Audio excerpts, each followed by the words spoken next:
Hello, hello, hello. I'm back. I'm back. There. You can go over here for now. How's everyone doing today? Hello, hello. Is my ISO blown out again? One of these days, it will remember the settings. I think we're okay. We're okay. We're okay. I'm back. I'm back. Woo. That was, if you want to know how stressful a birthday can go very quickly, I could tell you.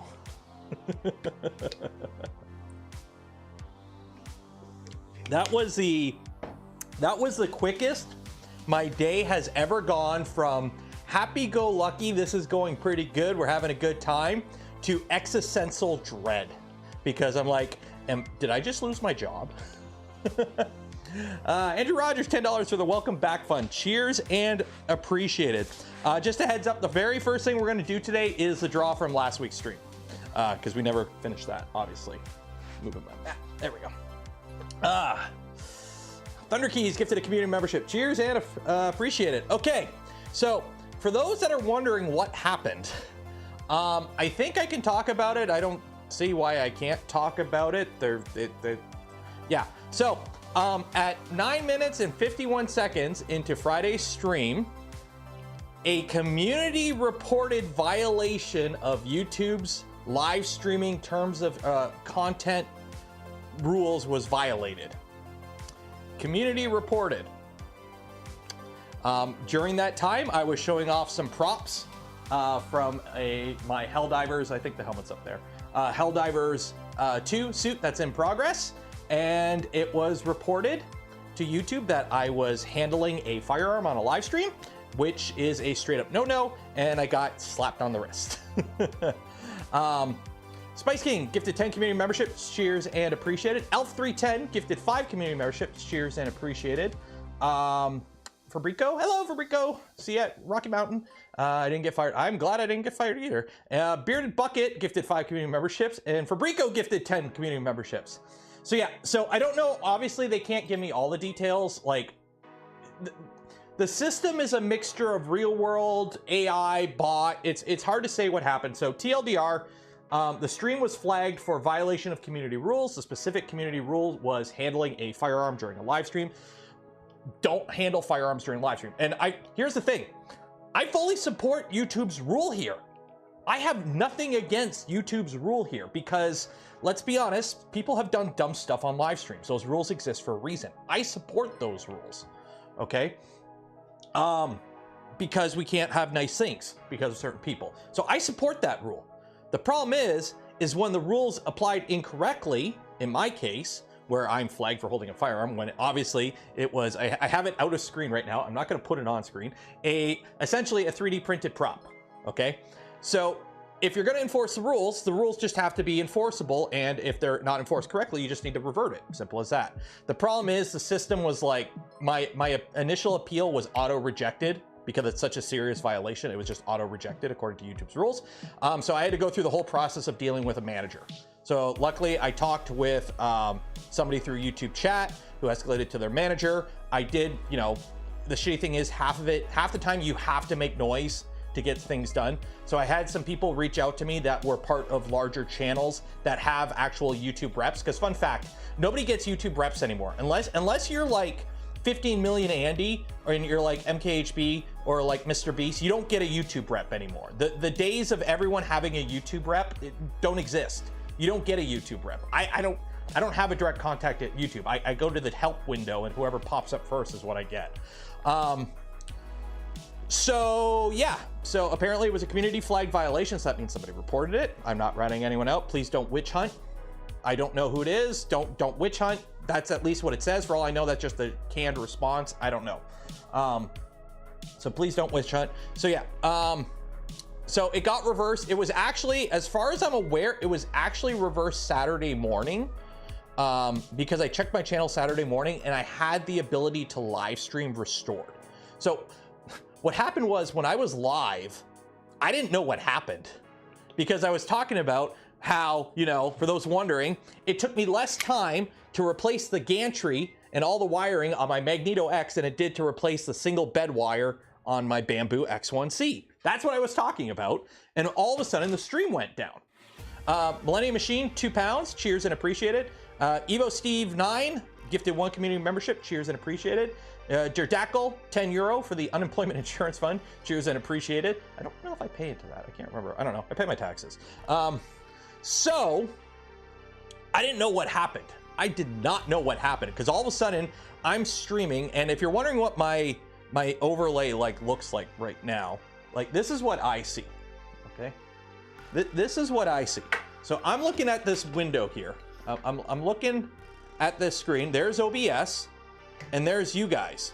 Okay, this is what I see. So all of a sudden the stream went down, but OBS was still healthy. Okay, OBS was still healthy.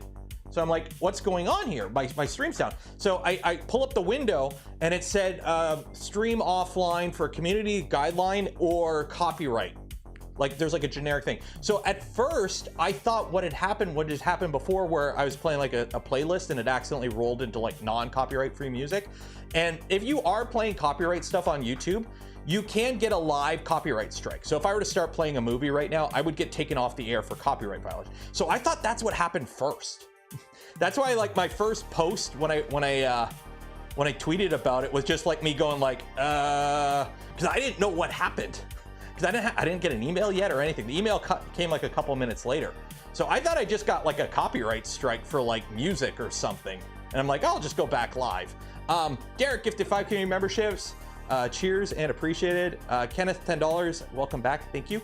So I didn't know what happened until I got an email saying, hey, you were taken down for community violation for handling a firearm on live stream. It happened at 9 minutes and 51 seconds into the stream. So the best part is they told me when it happened, and I tried to open up the stream, but they took the stream down. So I assumed it had to do with the Punisher prop, or the Diligence prop. I thought it was the rifle, but no, it was the 3 seconds where I held the Peacemaker prop like this. That's what got me. They don't like my trigger, my excellent trigger discipline. So that's what actually it was. It was the Peacemaker. It wasn't the. I thought it would have been the Mandalorian blaster or the full size rifle prop. Again, none of these are real. They're fully 3D printed, just inert chunks of plastic meant to resemble a prop from a game. But yeah. So that was that. I lost the ability to stream. I contacted YouTube. I'm like, hey, what's going on? They're like, oh yeah, this happened. It's final, because I immediately appealed it and it was rejected within a minute. So I'm like, hey, okay, cool. Can I go back to streaming? What's going on here? So the first thing I was concerned was, I'll be honest, donations. A lot of you donated last stream, either monetarily or gifted memberships. Those weren't affected at all. Those went through normally, because I didn't want everyone to get charged back, people that were gifted memberships. Also, this is my job, so that would have hurt. So that was all okay. Then I'm like, cool, okay, cool. Okay, so the VOD's offline, what, a week vacation? And then they're like, no, 90 days. At that point, I started panicking, because it's okay, a week off. I figured it'd be a week, because that's usually what it is. It's a couple days to a week, whatever. No, that rule is a 90-day ban from live streaming, because they just remove your ability to live stream. So the channel was still up, still monetized. I could still do videos. I just wouldn't have been able to live stream for 90 days. That's my bread and butter. You guys know that. So I started trying to figure out backup plans and trying to okay, can we get this reversed? And they're like, no, it's final. So eventually I did get it escalated to a manager who ended up reversing it. But also people reached out that had contacts at YouTube and YouTube reps and whatnot, and we were able to get it reversed. Ricky B, $50. Cheers and appreciate it. Unemployment fund pew pew.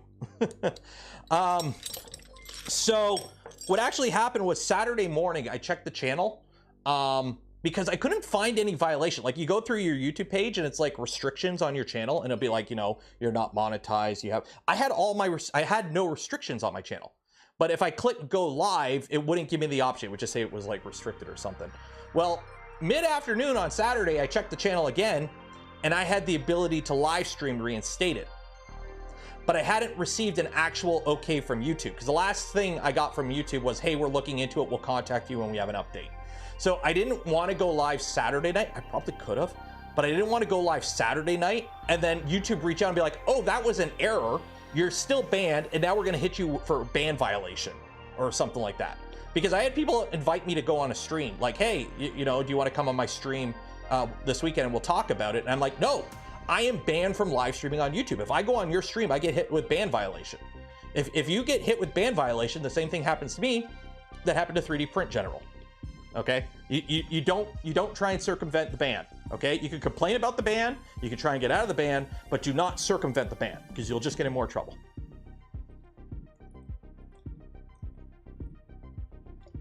So, like, I'll just sit pretty. I'll wait until I get an official response, and then I started trying to figure out backup plans because what the hell do I do if I can't live stream for 90 days on YouTube? That's my bread and butter. So. Luckily, it all got reversed, so I could take those plans and throw them in the garbage because those were horrible plans, because let's be honest, it would have killed my channel.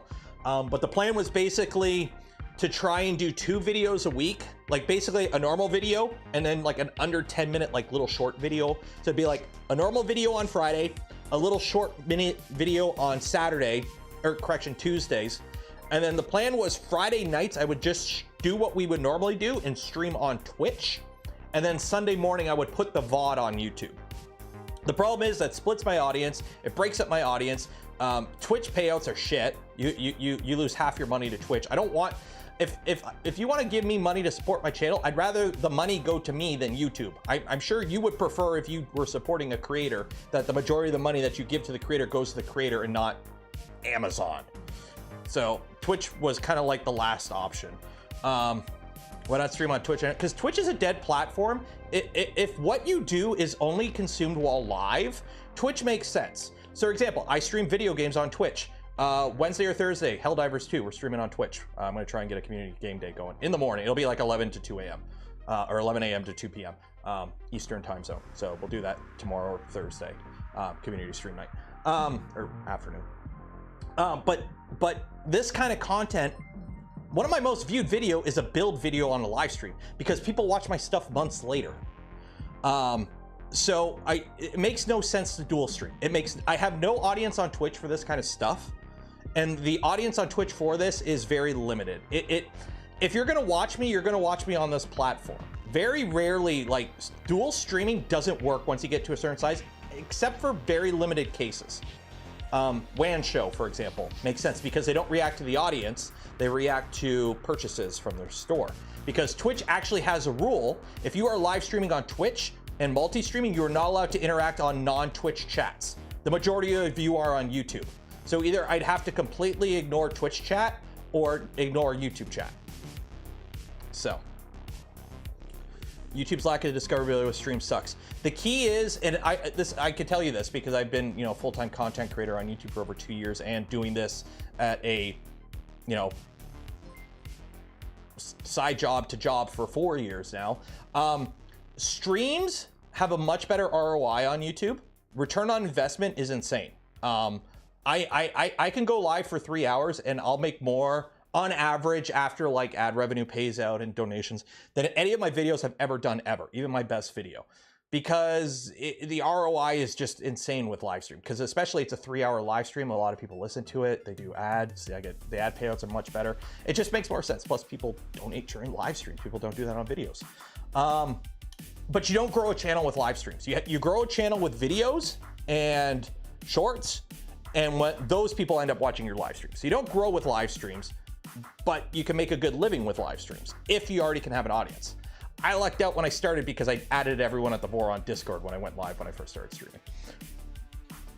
So you just cannot cross the chats. You can react to both. Oh yeah, you see how I have YouTube chat on here? I wouldn't be able to have like YouTube chat and Twitch chat. I would basically have to have no chat on screen, which, considering a good chunk of my audience watches the streams on TVs, that's why I have chat on screen, is because it's so they can actually see what's going on, because most YouTube apps suck on TVs. So yeah, so I had a few backup plans. Luckily, yesterday morning, I got an email at like 2 in the morning and a bunch of DMs from people, because I guess the stream went back live and everyone got a notification for that. So yeah, it's been completely reversed. I have no strikes. I never got a strike. Because it was a first offense, I never got a community guideline strike. It was simply, we're taking your VOD down and you're banned from streaming for 90 days, no strike. So luckily, it's all been reversed. So essentially, nothing happened. except for a massive amount of stress for a weekend. So it was funny because I think it was on Friday's stream where somebody mentioned streaming's hard. And I'm like, it's not, but it has its own stress. There you go. A misapplication of a rule almost cost me my job. So if you want to know what kind of stresses are involved with being a full-time content creator, literally a platform enforcing its own rules incorrectly can land you out of the job. Simple as that. Now, I want to give you, I'm not going to name names because if I start naming names, I'm going to forget somebody's name and I don't want to forget somebody's name. So I'm just going to say a massive thank you to everyone who reached out to help out. A bunch of people offered to help, you know, spread awareness, to try and get me in touch with people. A few people did like forward stuff to proper YouTube reps who started looking into stuff. A bunch of people, I want to give a huge shout out to anyone who joined the Patreon or just super chatted the old streams or became channel members during that time to help support. That was a massive, that helped raise spirits a lot because I'll be honest, Friday and Saturday morning, I was not doing well. You wanted bad, yeah. Saturday birthday was not a good birthday, put it that way. The worst part of this type of thing can be solved. The problem is the size. How many hours of content are uploaded to YouTube every second? And it's like, here's the thing.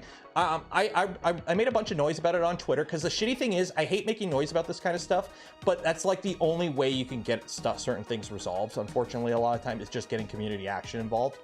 A lot of people completely had no idea what the heck was going on and parroting a bunch of talking points that got really frustrating really quickly. The whole join Rumble, you should stream on Twitch. Free speech. Yeah, no, you're all are dumb. Rumble is a completely dead platform. I checked it out. The top video on the front page had like 1,200 views, and it's all right-wing alternative bullshit.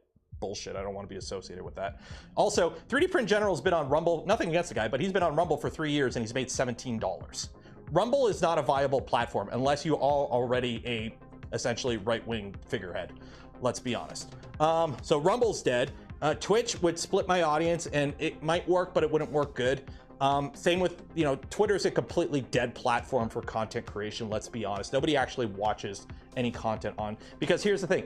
It's the same problem as Twitch. You only watch it when it's live, and also the live viewer is shit.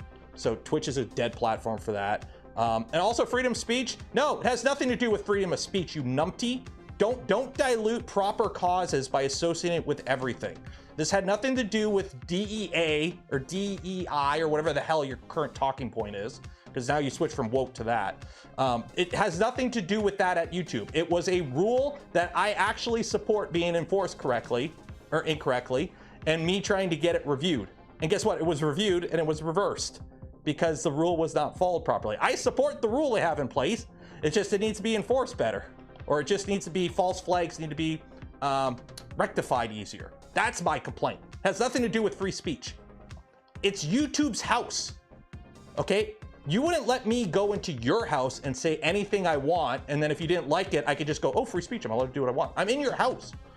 YouTube is YouTube's house. It's owned by Google. Their rules. You don't like it, don't stream on the platform. You can't complain about going into somebody's house and not following their rules and then getting in trouble for not following the rules. I was following the rules. I was falsely flagged as incorrectly following the rules, and the rectification of that had a hiccup, which we ended up getting corrected. So simple as that. Yeah, YouTube's not the government. Free speech rules don't apply. It's like grocery stores. You can't run into a grocery store and scream fire. You can't get in trouble. So yeah, so that whole Friday was like a complete gong show. Not a good birthday. Saturday night, the wifey took us out. We went out for pizza. It was good. Deplin, thank you for coming a member. Cheers and appreciated. So at the end of all that, hey, we're back to where we were. I built a bench. So I got a bench built. It looks crooked. It's not, it's the camera. This is level, but this side of the bench is an inch taller than that side of the bench. So I've got the VZ bot lives under here now. The Magneto lives under here now. I got under panel lighting under there. The CNC, the Kennedy's gonna live there for now. Eventually I will put an enclosure on this. But yeah, it's good enough. It's bolted to the wall.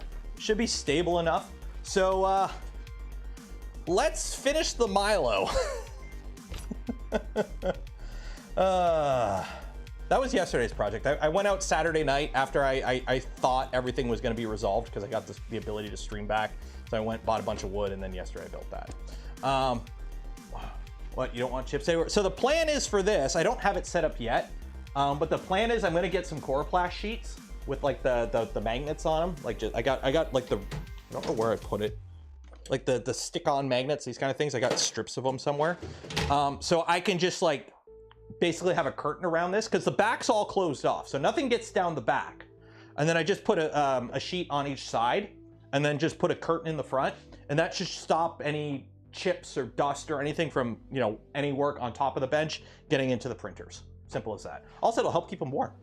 And I find the long HDMI cable. No, I'm just going to use the Logitech. Just going to use the webcam. But first, we have to finish this. We never actually finished this. So I'm going to try and huff that back onto the bench because I've got a few things from Steve for allowing you to tilt it on its back. So we're going to do that. We're going to mod that first. We are going to install the bottom panel. We're going to update the configs because now there's proper configs. And then we're going to trim the bed out and do some cutting, hopefully. Have I done any obligatory filament storage? I have in the past. I got a video on how to build a rep rack. I built one downstairs. So. Oh, and then the draw. Yes. So for those that give me a number between, it was my birthday was on the 22nd. So give me a number between 22 and I'm 36. So give me a number between 22 and 36. Because this is the draw from Friday's stream we never did. Because we had a hiccup. 25, okay. 1, 2, 3, 4, 5, 6, 7, 8, 9, 10, 11, 12, 13, 14, 15, 16, 17, 18, 19, 20, 21, 22, 23, 24, 25. Cool, there we go. So this winter will get an email from me like right away because I'm gonna fill it out right away because I don't want to forget. So congratulations to Tuffin. You won Friday's filament spool. So let me find you here. Okay. So let me just do this quickly here so I can get this out of the way. Don't want you to know the password for the login. Giveaway was on Friday. 1 spool. Congratulations, Tuffin. I sent you an email. More sent. There we go. Oh god, all the emails. Really filled up my internet going, oh my god, what's going on? Send. There we go. Okay, congratulations, Tuffin. You won a spool of filament on Friday. We just didn't do that draw because things happened. So Steve has this little mod. I think he made it. I think Steve made it. If you're in chat, Steve, did you make this mod? I think he made it. But it allows you to flip your Milo on its back. So it has some like extra standoffs. At the moment, it only works with the 220 volt VFD because it's smaller, and that's the one he has. So he designed it for that. It also has a little filament brackets and whatnot. I was gonna print it in the accent color, but unfortunately, I couldn't find it. I don't think I have any blue ABS left, So let's get this. Also, we're going to be putting a proper antenna on it too. We're gonna do that too. So yeah, so TLDR, we're gonna move on to the actual build portion of the stream. Again, I wanna give a huge shout out to everyone who helped out, offered to help out, or just spread the word. I'm not gonna name any single name because then I'll forget somebody and I don't wanna do that. So I'm just gonna say, if you helped, you know you helped, and I appreciate it, thank you. And yeah, in the future, Anything that is somewhat close to resembling a real-world pew-pew will not be on a live stream. So the Nerf blasters are okay, I think, because they don't resemble real world. They're Nerf blasters, they're funky colors, but we're not going to be building the Zinc on a stream. I've got the kit to build the Zinc, which is a handheld pew-pew Nerf blaster that is kind of modeled to resemble a real world pew-pew. That one won't be on a live stream. I will make a video for that one. Same with prop stuff. Basically anything that could potentially resemble a real world pew-pew, don't handle it on a live stream. Simple as that. Because it's funny, you can do it on a video. You could do it on a video. It's live streaming that the rules are much more strong. I've got like one nose hair in my ear and a nose, and it keeps fucking me. Sorry. Okay, let's get this over here. Also, I put the handles on. No, I didn't put Steve's on. I put the LDO ones on. Could stream it on Twitch. Even though technically I could, and we might end up doing that one day where I just do a Twitch stream where we do props or something. Can you do? No, you can't do it unlisted. You can't. The filter is like always on when you're live streaming, even if it's unlisted, because people have done very not good things on live streams. Simple as that. Yeah, Brandon Herrera would not be able to do what he does. You know, all the bunker branding crew, like all the Austin Pew tubers, would not be able to do what they do. Although on Twitch you can. Twitch, you are allowed to stream firearms. You can go to a gun range on Twitch. Twitch allows it. It's YouTube that does it. But again, YouTube's house, their rules. You don't go in someone's house and then complain about their rules. Okay, so I'm gonna rotate this way. Try not to lose my fingers this time. And we are going to attach some stuff on here. So there's now a mount plate for this in here. So let's get this all off here, because we're gonna have to redo a bunch of this wiring. So we're gonna make this pretty. I'm hoping we get to chips today. If we don't get this cutting today, because I've spent too much time yapping, we'll just do it Friday. We'll just do it Friday.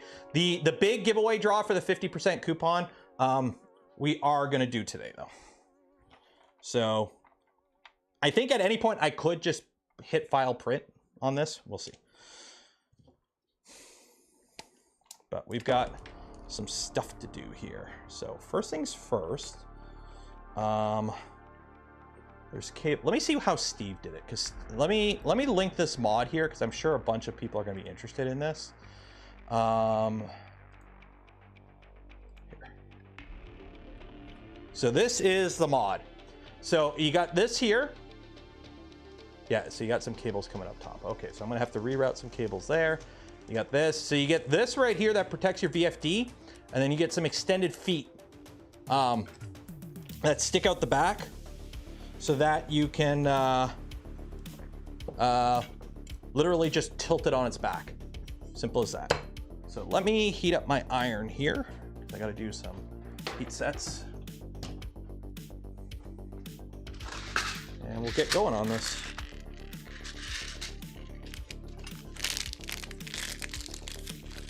How far along on the build are we? We're pretty much done. We honestly, I could have just gone right into firmware. But we're taking a little step back to do a quick little mod to this. And also, I need to put the bottom panel on this. So because I got to flip it over to put the bottom panel on, hey, we're gonna do the mod at the same time.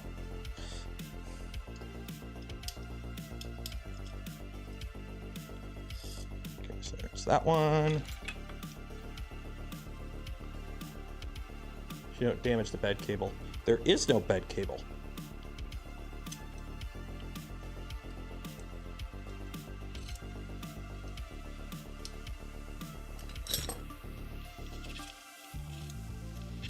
Okay, that. Dang it. Don't you hate when you get a T-nut that doesn't stick? Be gone!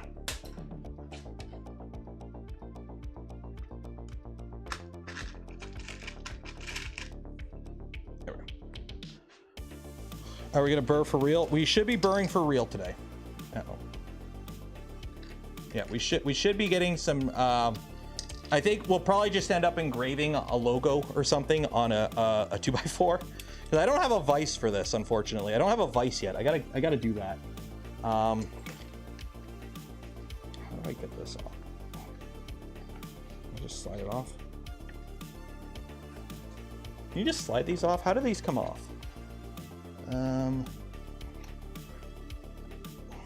They go up or down? Oh, down. Down. There we go. Okay. Nope. Nope. Let me put these heat sets in. So one thing I'm gonna have to figure out, I'm gonna have to get a camera over here. Because I don't have a camera over here. So I need to get a camera over here. Because if we're gonna be working on stuff on this side on live stream, I'm gonna have to get cameras over here. So right now I just have the mobile camera, which kind of sort of works.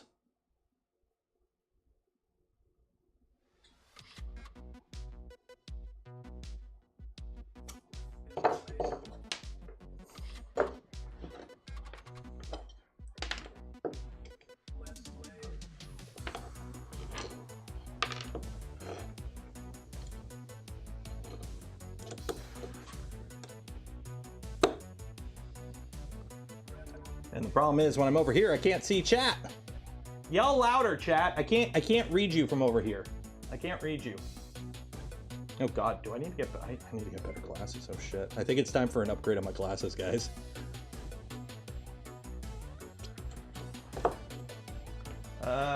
Somebody, Digital Dragon 72 gifted 10 community memberships. Cheers and appreciate it.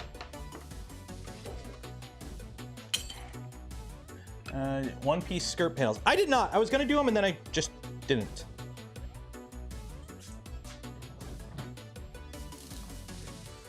Can you hear us now? I can hear you now. Good. So I need to figure out what we're gonna do because I want to do it either tomorrow or Thursday. Probably Thursday because tomorrow I got to work on the video for this week. But I do want to do a community game night where we stream it on Twitch. So we'll do some Helldivers. So if you got Helldivers too, and you're a member of the Only Benchy Yacht Club, tonight or something, we'll figure out how we can all get on friends list and spread some managed democracy as a team or something. Okay, so I'm trying to copy Steve's. I'm literally like, Steve knows what he's doing. Let's just copy Steve. Okay, so first things first, put these on the outside. Okay. And then we got 2 wires it looks like goes up the middle. So not that one. What other wire goes up there? What are those 2 wires? I see 2 wires behind there that go, oh, probably the top VFD wire. That makes sense. Okay. So that goes like that. Yeah.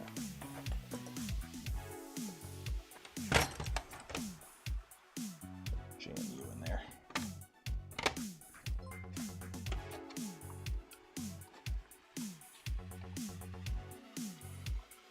Okay, right on there.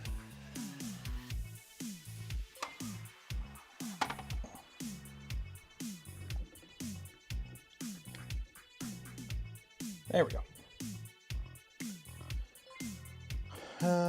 Just got done with a string of overnight shifts at work. Was hoping for a sweet stream VOD to watch, but no, YouTube was silly. Well, I'm back now, man of the croc, and cheers for the 514. We are back. Pine Sol is great. The problem with the Pine Sol, well, it's not the problem with the Pine Sol. I just have an aversion of spending good money on a soldering iron to use for heat sets. So I buy like the cheap Amazon special, and that's what I use, which actually works really good with the stealth press.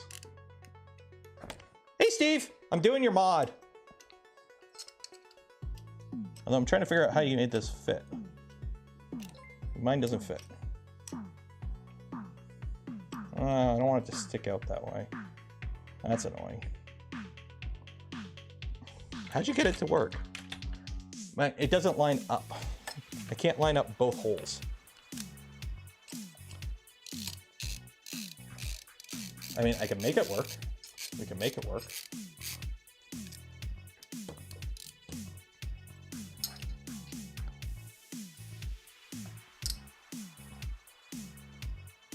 Yeah, we'll make it work. Oh, okay, so I gotta, let me drill a hole.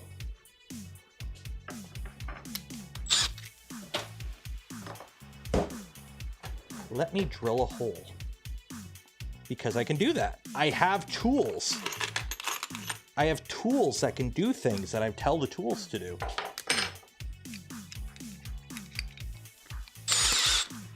All right, so first things first, I need a piece of wood to drill into, because you never drill into thin metal by itself. If you do that, you're gonna have a bad time. You don't wanna have a bad time. Bad times lead to people getting hurt. We don't wanna get hurt. Yeah, mine doesn't line up, so I'm gonna have to drill a hole. Which kind of sucks, but oh well. Okay, so let me actually, before we get too far, mark where I gotta drill the hole. Let me put a hole where I gotta drill the hole. Okay. So you're good there. So you drill out there. Okay. All right. You go there. Yeah, I'm gonna drill that out. Okay. Do I have a center punch? Center punch. Nope, but I got a tap. Fun fact, you can use a tap as a center punch.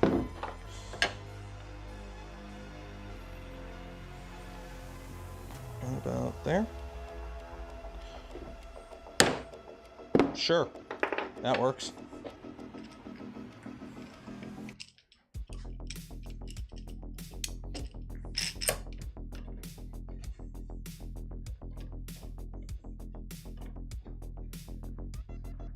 Go.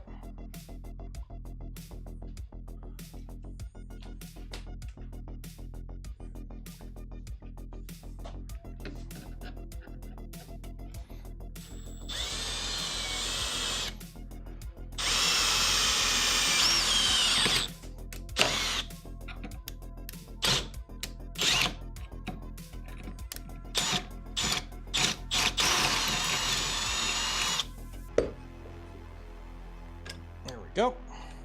Always be careful. Thin metals are always a nightmare to drill through because they catch. As soon as you break through, it'll like basically screw itself in and it'll just plunge right through it. You don't want that.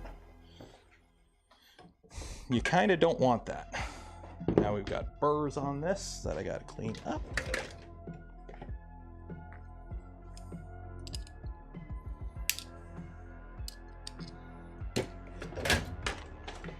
The last thing you want is a burr.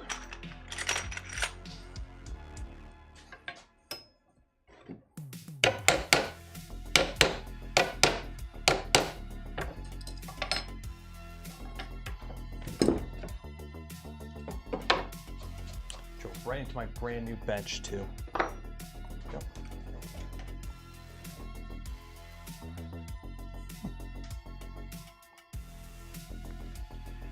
Okay.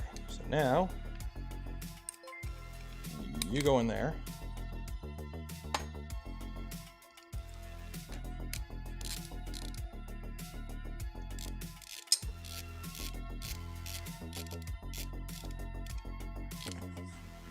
Mark gifted $6 Canadian. Cheers and appreciate it.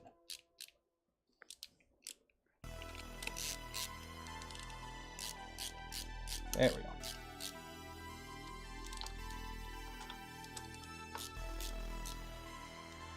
There we go.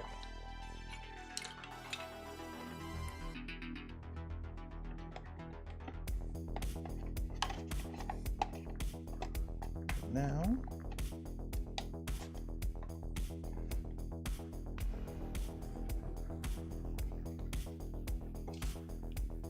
there we go. Okay, so that's that. Trying to shove the wire into the hole. So that's that. Now we have this guy.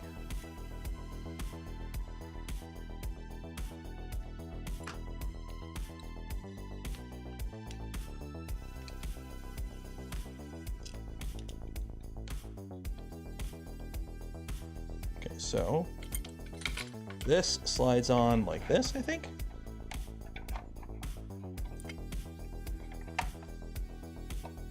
How does it line up? It just lines up like that? I guess it just lines up like that. Okay. And I think these are M510s.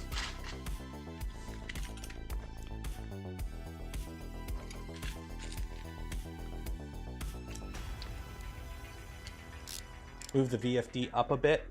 Okay.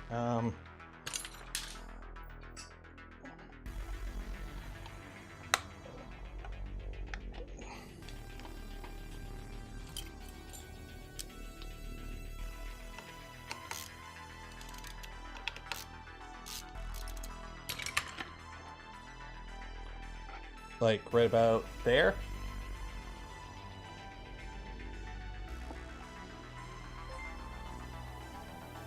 Phil R 9.99. Cheers and appreciate it.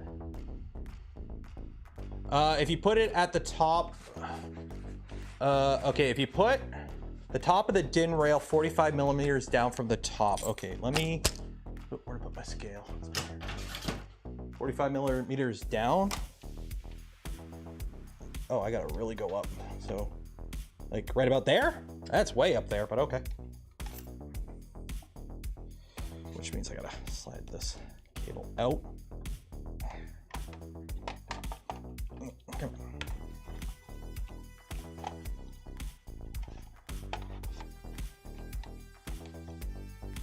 Right about there. Okay. I guess it makes sense. You kind of want it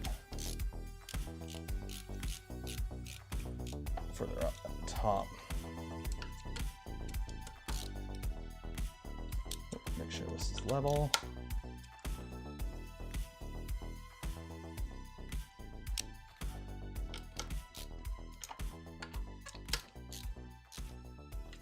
Go. Shove this back in there.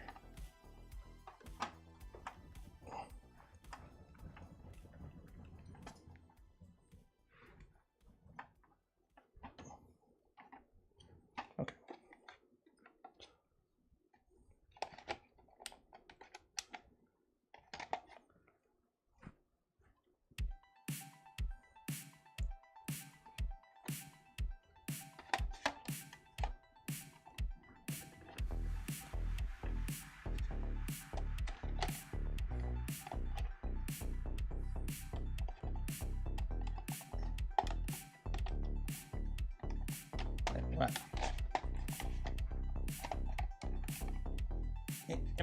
Ah, it's a stupid. Oh wait, I can just do that for now.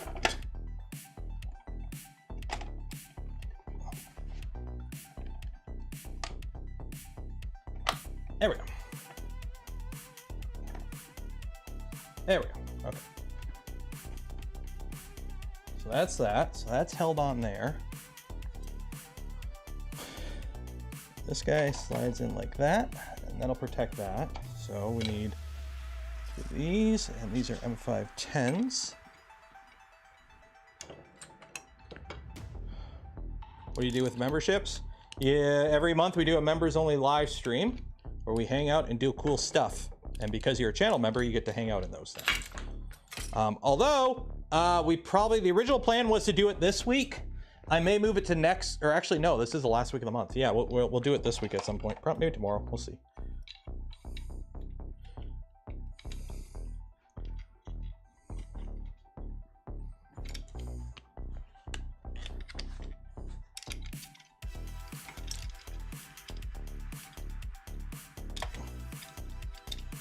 Dang it, I don't have a long enough one for this.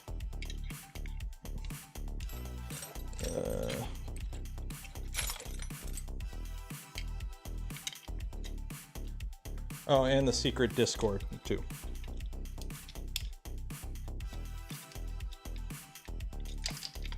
Right, dang it.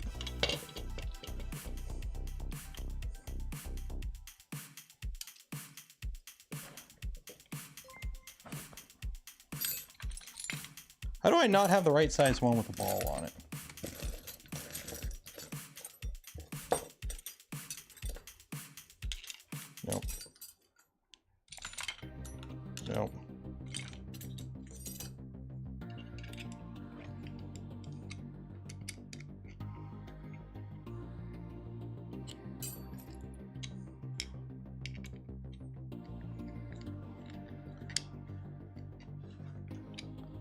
Yeah, the angle. Yeah. Just trying to.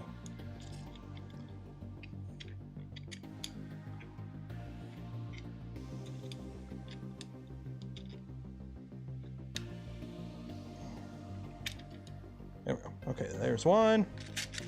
Probably easier if I wasn't using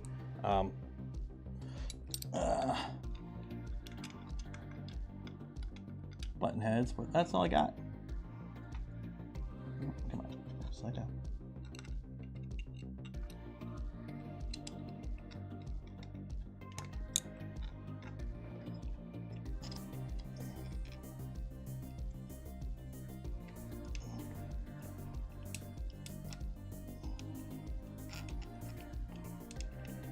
Right.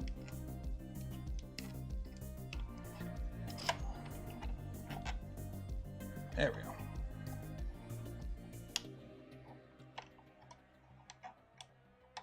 Tool organization scheme. You mean just shove everything everywhere and hope it works?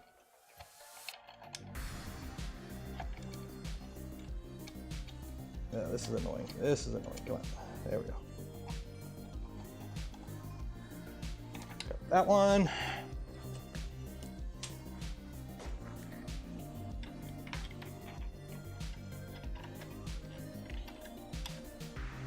So this isn't a, I won't call this like a foolproof perfect solution, because you still are resting quite a bit of weight on a pretty narrow surface. So you gotta be kind of, there we go. You gotta be pretty smart with this. You can easily accidentally squish something if you're not paying attention. Okay, you go like that, you go like that.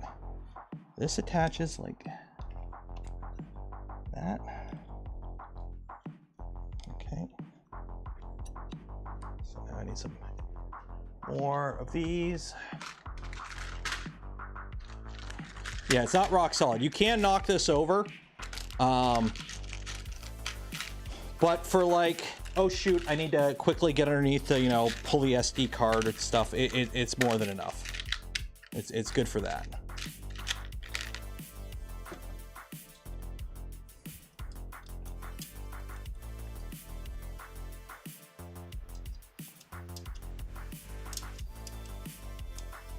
And it's got a bunch of zip tie holders, so it makes it look nicer.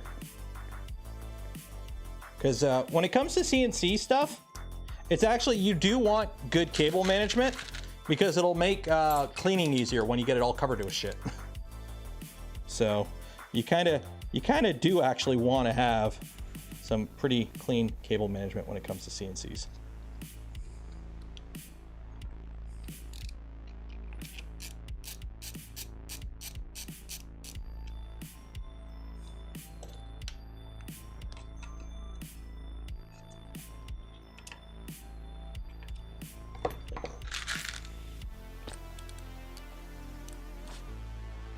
So, does anyone here live in Baltimore? Do we got any Baltimore residents in chat right now? How badly is that going to screw up your commute for the next couple of years?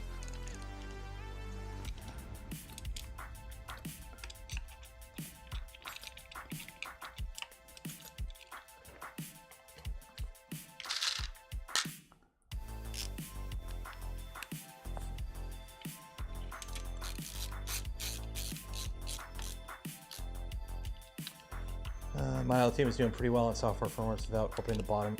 Yeah, once you get it installed, you really shouldn't have to pull the SD card on this. Like, because Duet, you can install all the updates over the air pretty much.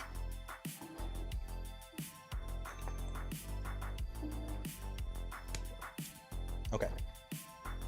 So now,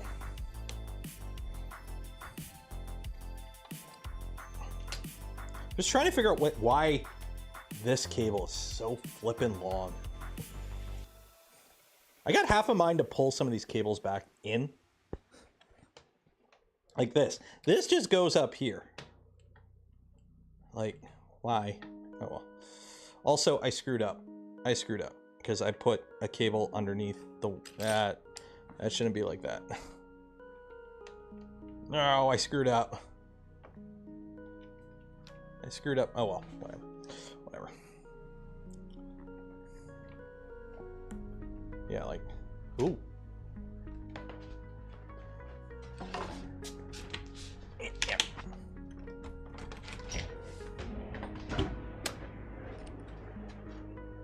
Yeah.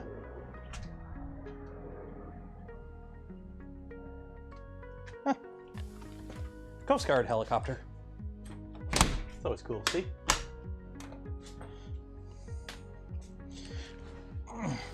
The other day, a bunch of Hawker, Dassault Hawker or something, Tudor jets were flying overhead. Something's going on at there's a Michigan National Guard base on the other side of Lake St. Clair. So we're like kind of in the flight path. So every now and then we see them. It's actually kind of cool. Okay, so.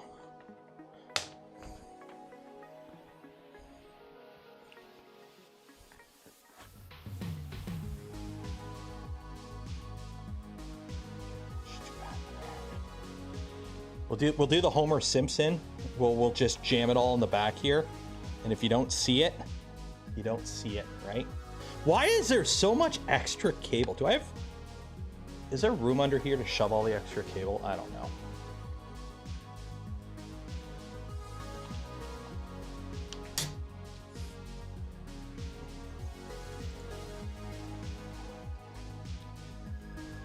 Like, that could just go there.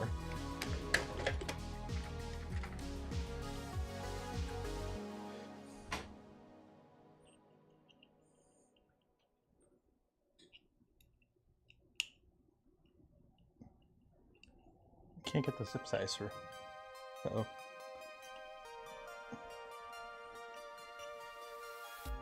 Can't get the zip ties through. Steve! Your zip tie channels are a little too tight. And those are my narrow ones too, I think.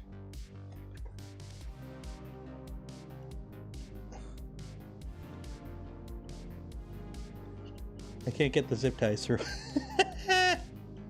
I can't get the zip ties through the holes. Oh, I got one. I got one. There we go. One. Okay, I got a couple of these really, really finicky zip ties, I think.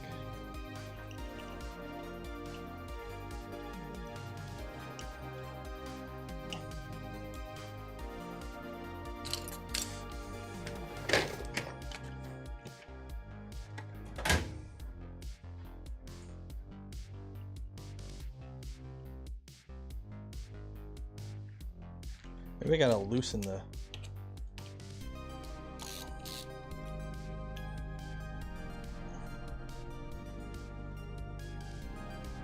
Nope.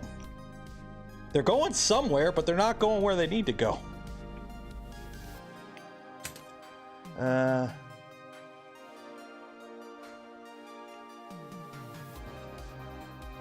Yeah, I can't get them through, Steve. We need more clearance. Yeah, they're not going through. Oh well.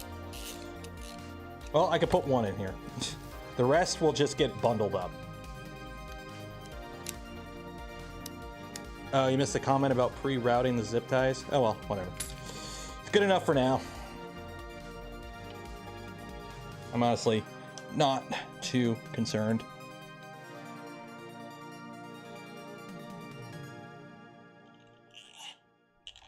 So for those following along at home, oh yeah, did I mention the draws that we're doing today? Hey, do you want to get one of these for half off? I completely forgot because I started scrambling and then we did the other giveaway.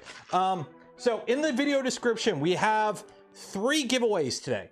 We have our spool of filament from Polymaker that we give away every live stream. So you can enter to win for that. But also, we have a coupon. A super duper special coupon for 50% off a Milo kit. So it's half off a Milo kit. Unfortunately, I couldn't get a free kit, but a half off a kit. So if you are planning to buy one of these and you want to get half off the purchase, anywhere where there's an LDO reseller, so what is it, Canada, US, EU, Australia, I think. It's listed in the description. 50% off the kit. Simple as that. All you got to do is enter. Link in the description. Enter for your chance to win. That simple. And we will do the draw for that at the end of stream. And UK, yeah. Well, EU, yeah. Freaking Europe. If you enter and you have no plan to buy it, don't enter. Please don't enter. Only enter if you actually plan on buying it. Don't like, because if you enter, and I'm gonna see if I can get a hold of Jason, get the deets on it. But if somebody enters and they don't win, or if they don't claim it within a certain amount of time, I want to know so I can give it to somebody else who actually will use it. So that'll work.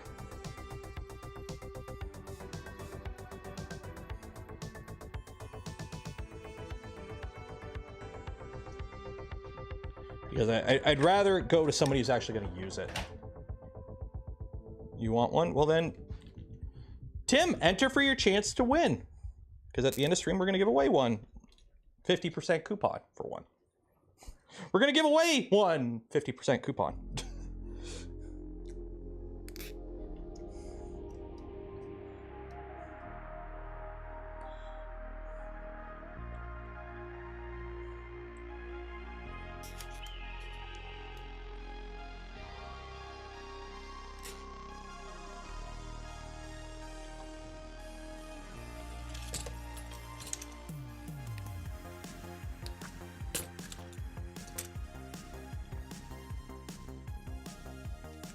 And then, of course, we do have the spool of filament from Polymaker to give away, and also the LDO CNC starter kit, which is tools and accessories for a CNC kit. We'll be giving that away too at the end. There we go. That works. Good enough. Cable managed cables.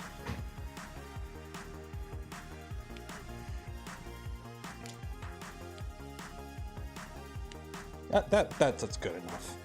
Okay, so now I need to put this on feetsies. I gotta take these feetsies off. How heavy is this? Okay. Whoops.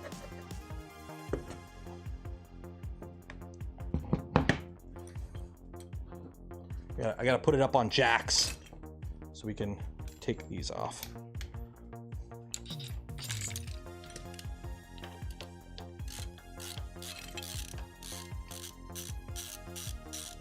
Any sort of expiration date? I don't know, but I'm hoping if you win that you use it relatively soon, because I don't want somebody to win it and just not use it. Like, and remember, it's only open basically if you go to the link in the description that has a list of all the LDO resellers. Just only enter if you have an LDO reseller that ships to you. So if you don't know, if you're in anywhere like Canada, US, EU, Australia, or the UK, you're good. But if you think you might be questionable, if you have one, check out the link to the resellers in the description.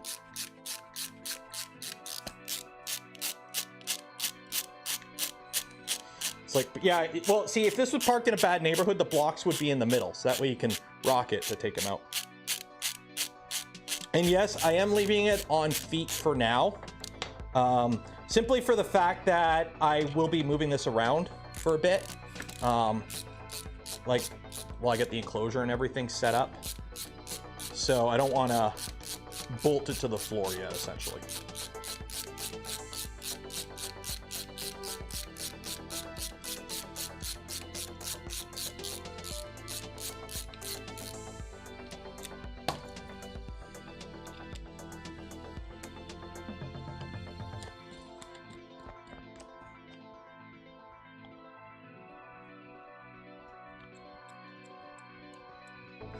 Okay, so these are the stock feet, okay? These are the upgraded feet. So they have this little nubbin that sits out the back. So you bolt it on, but it allows it to, you know, not be flat against this. So it clears the motor, you don't squish your wiring, and actually it has side mounts as well. so it's a little bit beefier. Millennium Machine, €5. Or pound, sorry. You guys don't use the euro anymore. Or you never did. You never did. Dave and I will cover the 50. Oh, okay. So if you happen to win and you're in UK, Millennium Machines will cover the other 50%.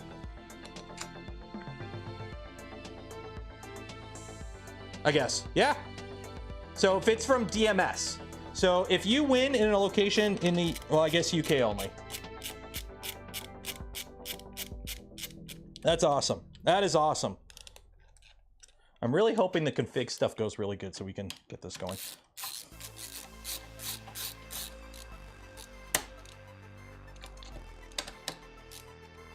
Okay, so that's one. Slide these in. Did I? Yeah. I am running low on M5 T-nuts. That's kind of shocking.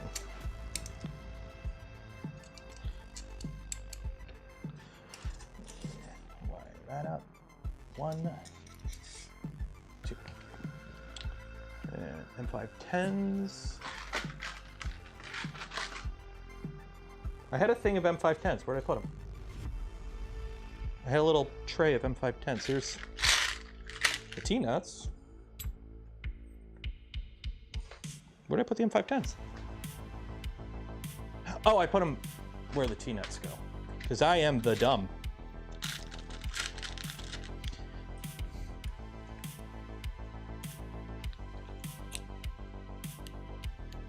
Opposing screws, so tighten carefully. The other side screws don't need to be torqued too much.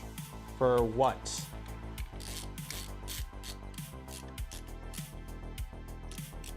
I mean, opposing screws don't need to be.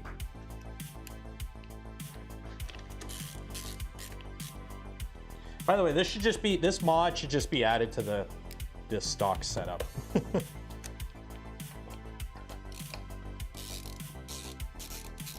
No sponsor for you. Oh, I'm sorry. Blame the Brits for Brexit. It was really dumb, let's be honest. Burnt in fact, how are you supposed to pronounce it? Fex? Burnt in fex? Like physics? Fex? Wouldn't be on too long, thankfully. That was the most stressful birthday I've ever had in my life. I'll be honest, like I was panicking. I was panicking. Like I had backup plans. Obviously, like if you're a YouTuber, always have a backup plan. If you are reliant on a single platform, always have a backup plan.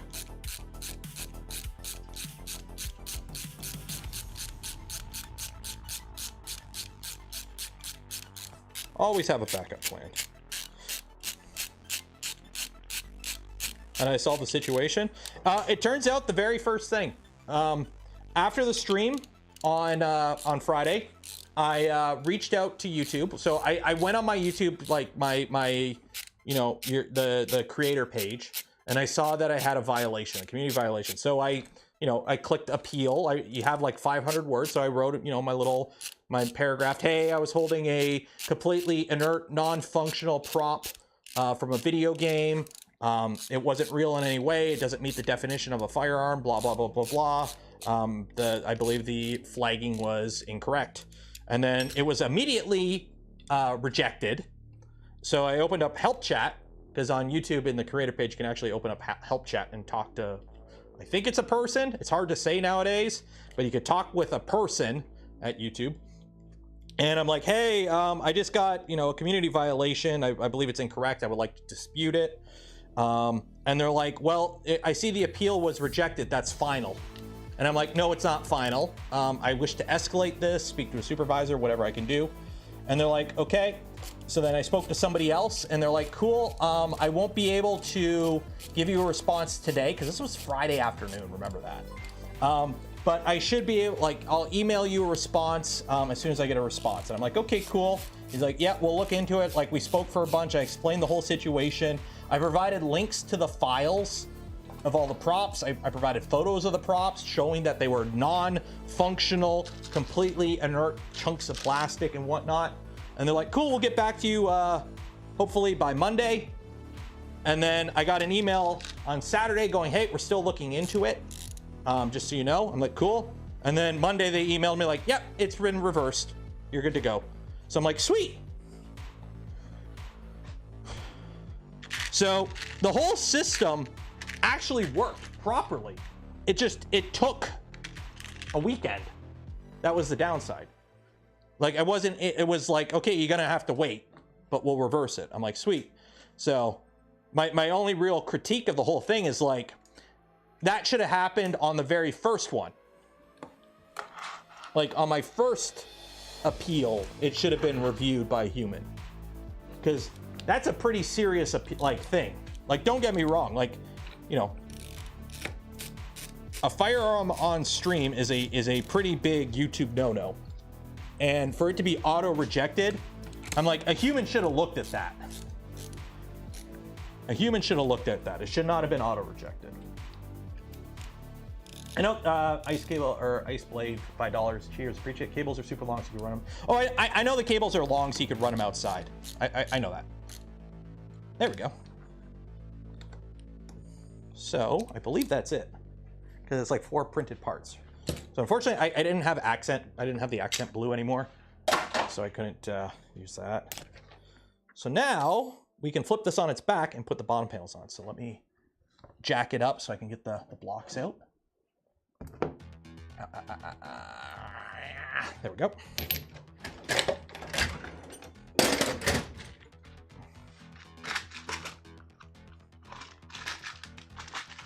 Probably gonna need that again. Okay, so now we can rotate this around.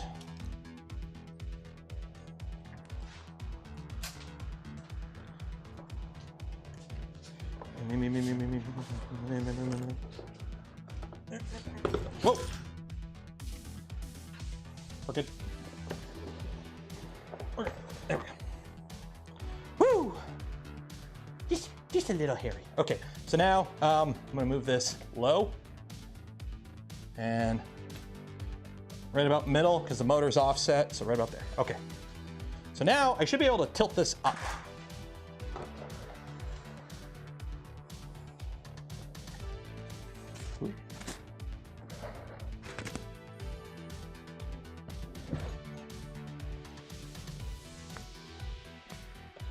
There we go.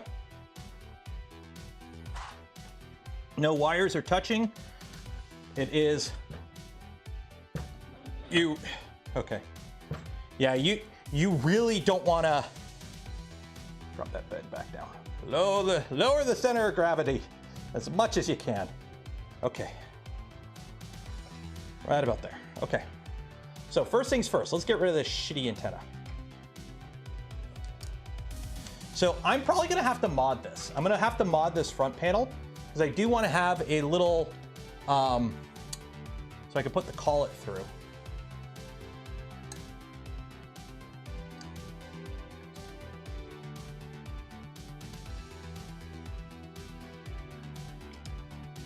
And actually what I'm gonna do is I'm gonna get some hot glue. 1 second.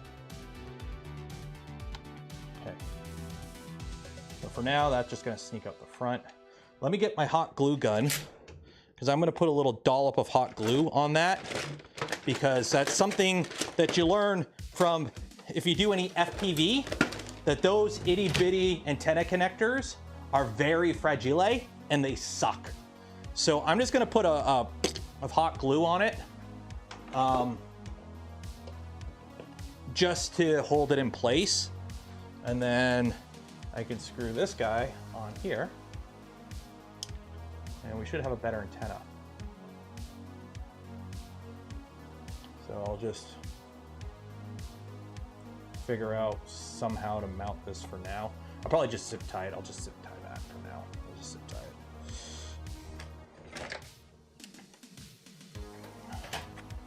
This is for Phoenix. Oh, cool.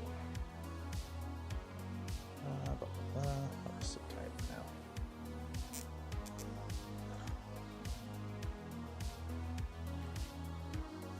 Stefan made a filament hot glue gun. I did see that. That was an interesting video. I was actually kind of disappointed he didn't put like a servo on the hot glue gun, so it was actually a hot glue gun printing, and he, instead of just turning hot glue into filament. I was actually kind of disappointed in that. I was kind of hoping Stefan would go all the way and do a full, real hot glue gun 3D printer.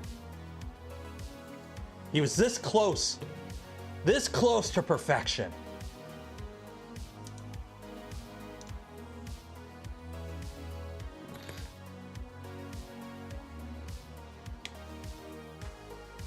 There we go. So now I got a proper antenna on that.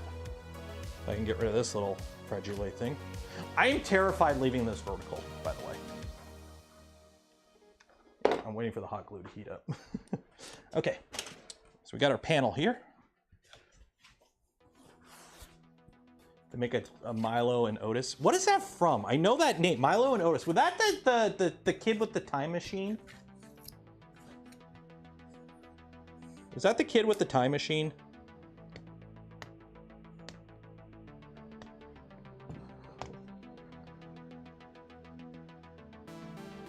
Pair of dogs. Oh.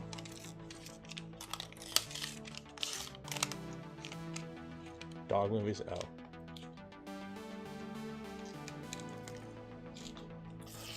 Lower the Z axis. Oh yeah, good point. I should probably bring that Z in. Let me do that.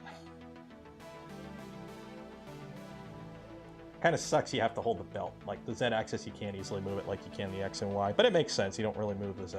You could put her handle on the top probably if you really wanted to.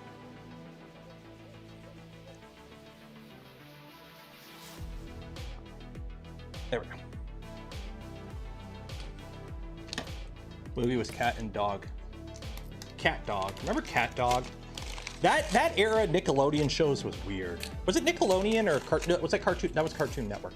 There were some really weird shows around that era. Ren and Stimpy and all that. What was the one where they had the parents had like the chicken and cow? Cow and chicken. Cow and chicken. That was a show. It was just called Cow and Chicken. There's some really weird shows. Angry Beavers. Some really weird shows around that time period.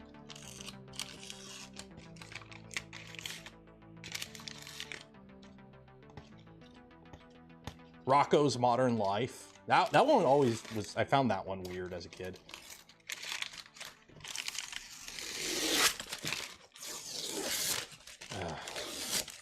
One of these days I'll peel this off quickly.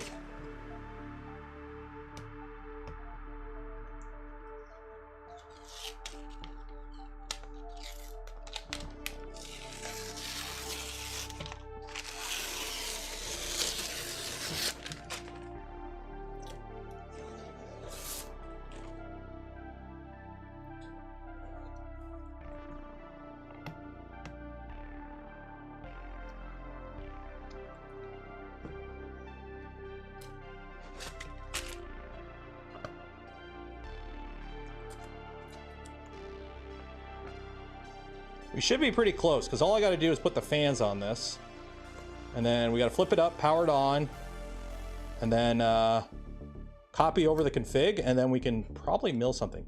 Tramming the bed, I am not going to do today. I'm not going to do any tramming today. That is its own thing. That is its own thing. We'll do the tramming another day. Today, I just kind of want to get it going. After a pretty crappy, well, half weekend, I would like a win.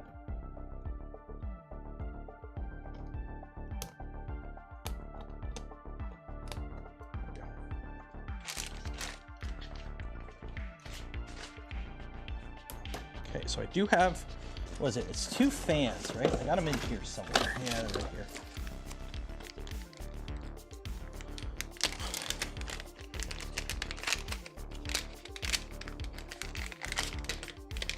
That, and then I think they just bolt on like M3s or something.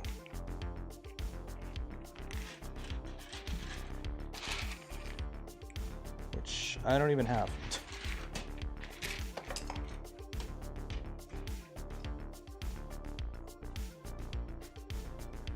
What holds these up? Oh wow, these are the shortest wires ever. You know what? I'm gonna run downstairs and see if I have, because these are just what? Yeah, this is for 24 volts, brushless. Because these are really short. These are really short. Let me just run downstairs and see if I have ones with longer. Okay, watch this, make sure it doesn't fall over, okay? Make sure it doesn't fall over.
I am kind of disappointed because I have one of those little acro bins.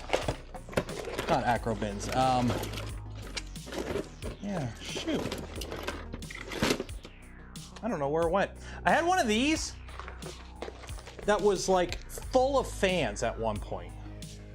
Because it had a ton of fans back from the days when we used to, you had to self-source everything. But unfortunately, I don't know where it went. And these have the wrong connectors on them. So what I could do is I could just cut this wire and just solder these on. And just use these. Where do the 24-volt fans go on this? Where are the fans on this? So I have two options. I can either, I'm kind of tempted just to connect them right to the power supply. So yeah, we'll do this. Do a little bit of soldering. Apparently they do fit though, if they do, like if you're very, okay, I'll use one here. We'll use one that has a longer cable and we'll use one with the shorter cable and I'll just make it work. So let's do that. So I gotta repin these. So I'm trying to just do this as quick as possible. Ow! Ah, I stabbed myself.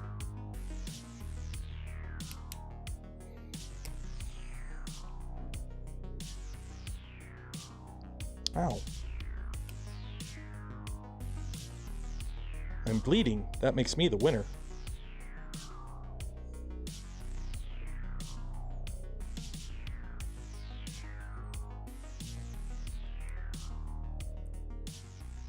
There we go. Okay.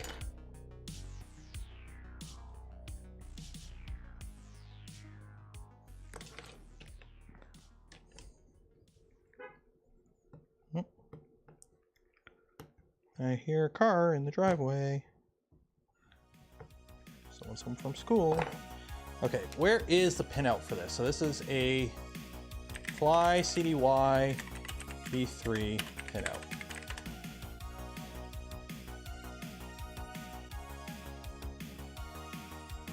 So fans are here. So fan, how many? Okay, make sure this is the right one. That's a Fly CDY. V3, there we go, V3. Okay, so where are the fans? So fan 0 and 1, okay, and then where is the voltage? Is this the voltage? So fan 0, VCC. So wait, this is VCC. I could just wire the fans up to VCC and they'd be on all the time, right? We're gonna do that.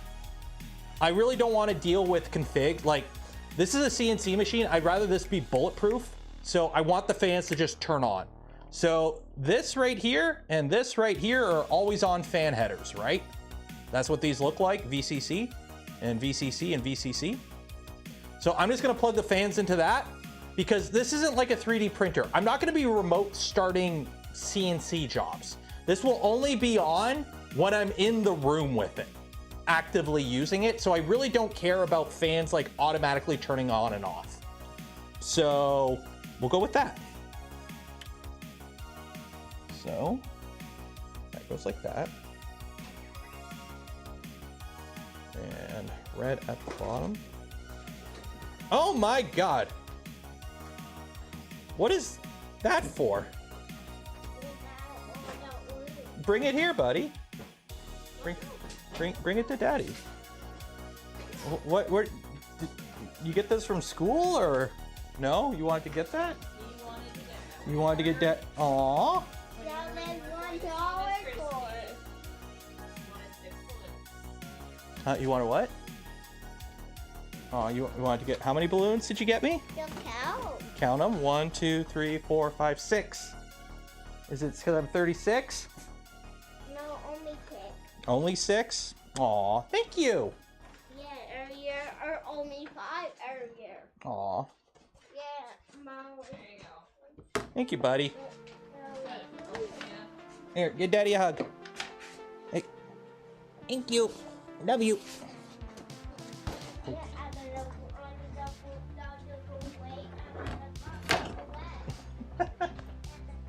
Oh, I forgot this was on the whole time. There we go. There we go. Okay. So let's plug this in. So this one, it just goes there. Okay. So you go there, and you'll plug there. Now this one, can I reuse these? No, I gotta recrimp them. Got to recrimp.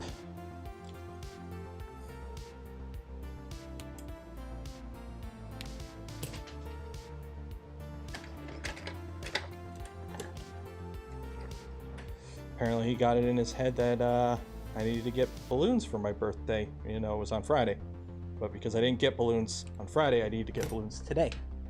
So, cute kid. Okay, where did I put the thingies?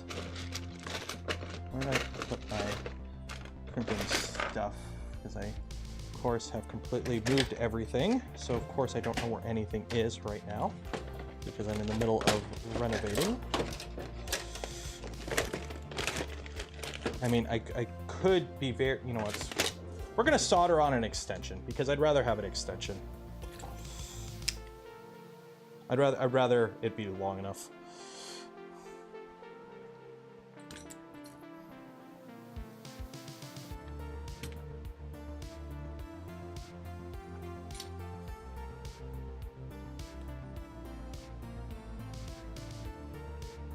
And by solder on extension, I mean I'm just gonna twist them together and cover it with shrink wrap because it's a fan.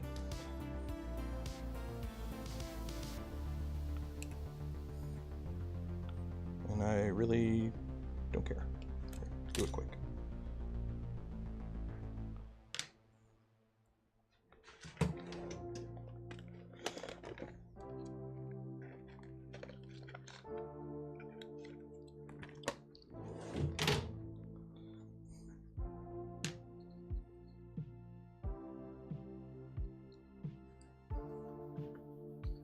Rest the stream on helium?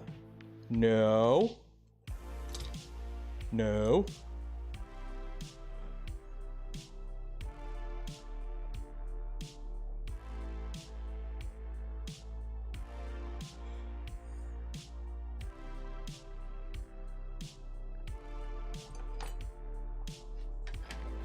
Lighter? Lighter.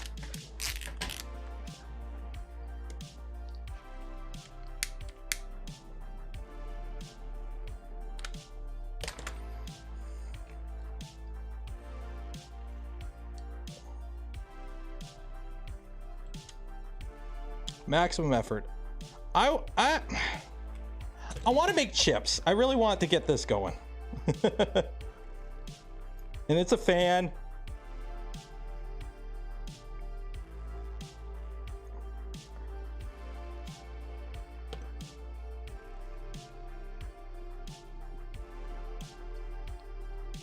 It'll hold.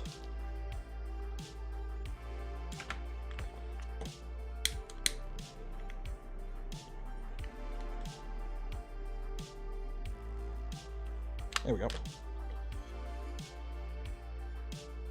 And make sure that the power is the right way. Yep, that's VCC. There we go. Okay, so that's the two fans.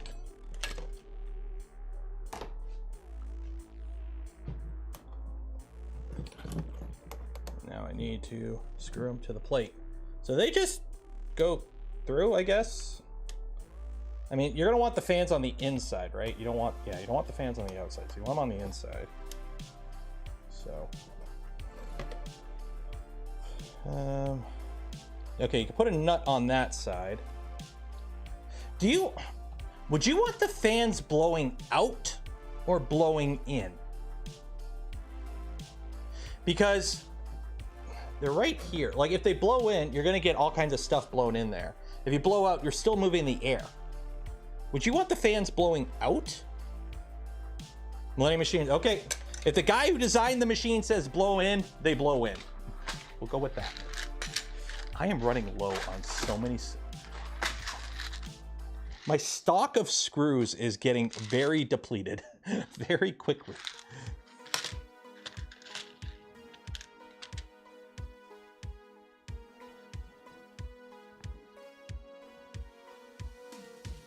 Where can you find the VFD mount? It's part of the design. What size screws do I need for this? Longer than that. And 3/16 maybe?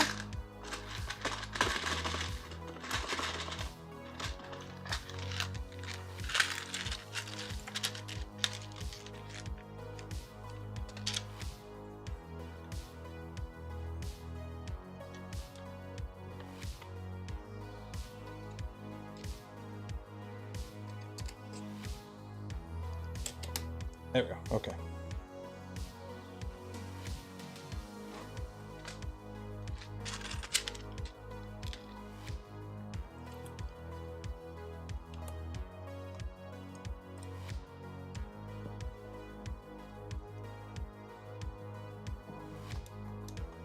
I'm just putting 2 screws per fan. It's enough. It's just enough to hold them in place.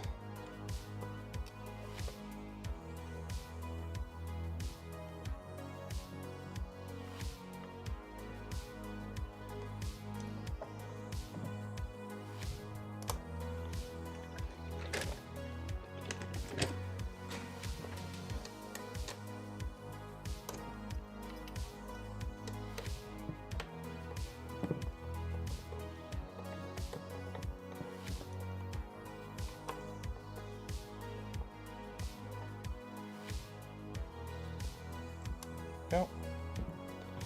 1 fan.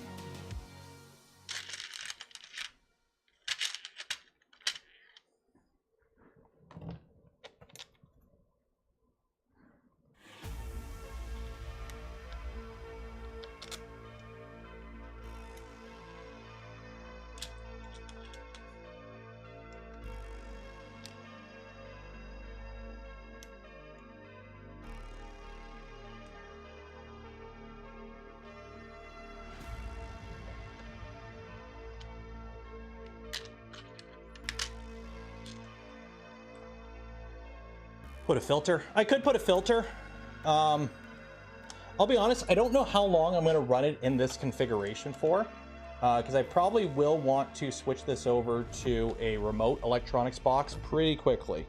It's just, for now, I'm going to run it stock because it's, you know, that's how the kit came. So the plan is to run everything stock for a bit, and then eventually I'll switch it over to I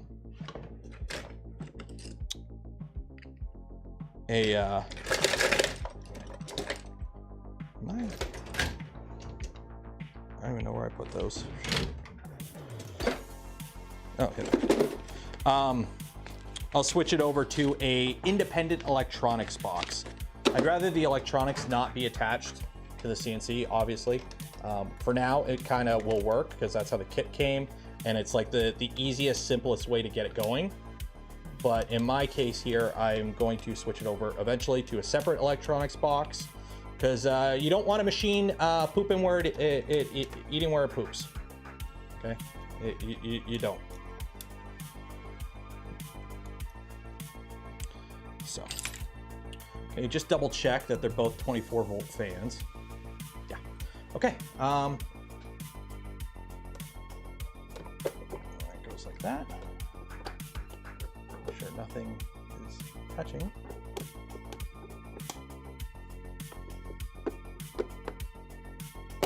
Sweet. Why is that not sitting down flat? What is holding you up? What is holding you up?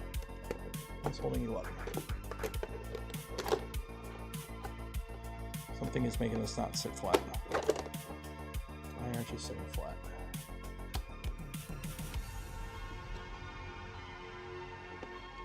No, that's room there. Okay, we're good.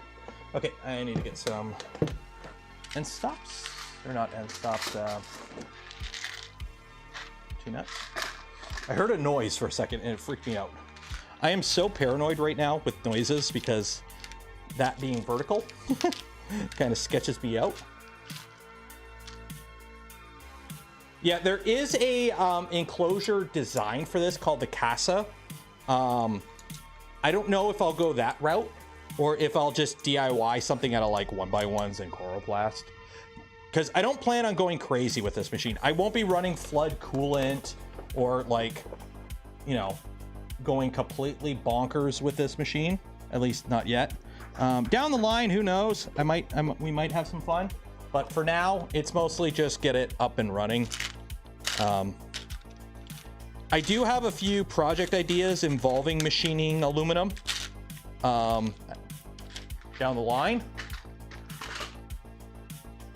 But the thing that I have to figure out is how to run a CNC machine, because I don't know how. I'll be honest. I've done a few little projects on a small little desktop CNC I had. Cut out some carbon fiber quadcopter frames and Voron parts. But those were using a very, very simple CAD program, Carbide Create. And like, well, that one's gone forever.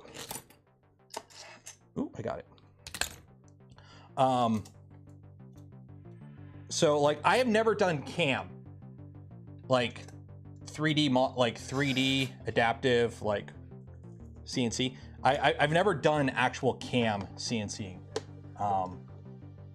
That's something I've never done. I've never done it. So I'm gonna have to do some learning. Okay. I'm assuming M5/8.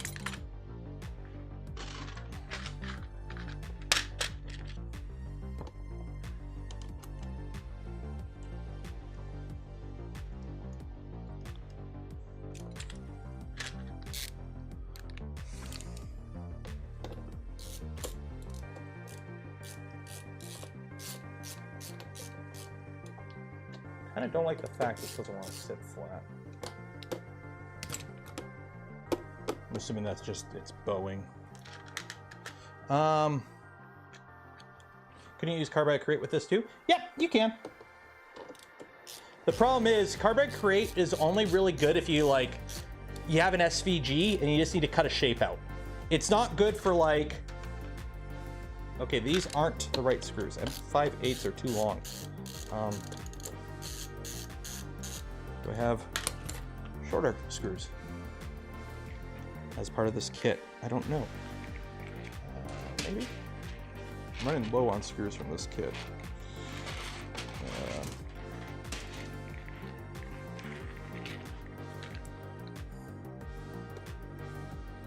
These might.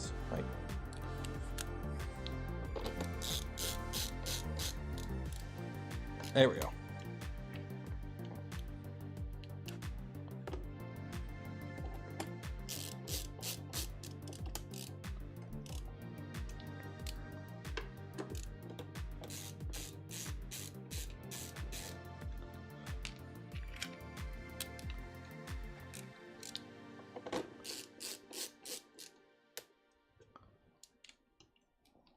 That one's good. Cam is pretty easy at Master Cam. Yeah, see, the thing is, I've never done it, ever. Like, when I worked in the tool shop, I ran manual machines. So a Bridgeport, I can do. I can do all kinds of funky shit on a Bridgeport. And a lathe and whatnot. But I've never actually done CNC. It's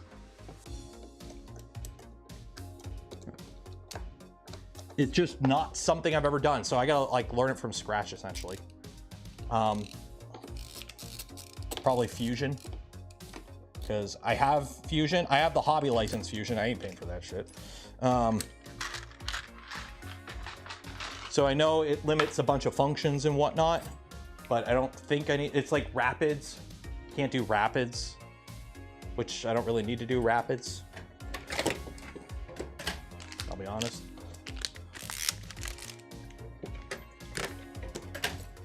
Okay. So now I can flip this down and turn it on. Oh my God. Okay, don't slide it. Okay.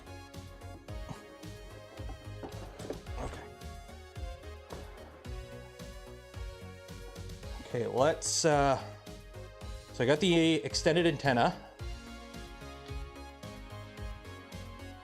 which that should clear.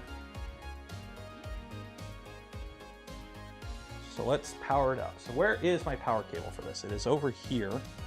I'm gonna leave it on this bench for now. So let me get my power cable, which means I gotta slide all this out. It was a dumb idea. There we go. Oh, and of course it's tangled in this cable. Geez, I've got two printers hooked up and I'm already swimming in wires. Okay. So the downside with this setup is the reach. Okay, turn on. Okay, the fans are on. That's good. Like this hasn't, the VFD has an always on fan. So I really don't care about always on fans because this is a CNC. You don't just leave it on. So I really don't care that it makes, you know, fan noise when it's in standby mode.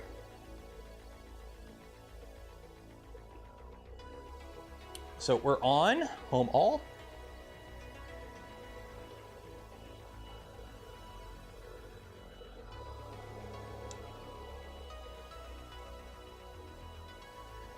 So that moves up all the way out of the way.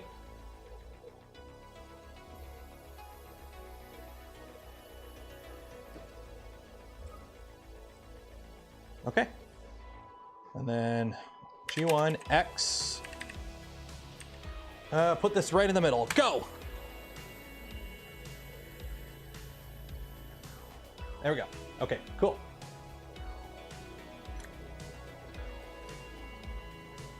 And just to make sure, spindle on, spindle off. Okay, cool. So we're good there. Okay. So now there's been updates. So given that there are a current number of LDO batch 1 folks and streamers getting ready to wiring,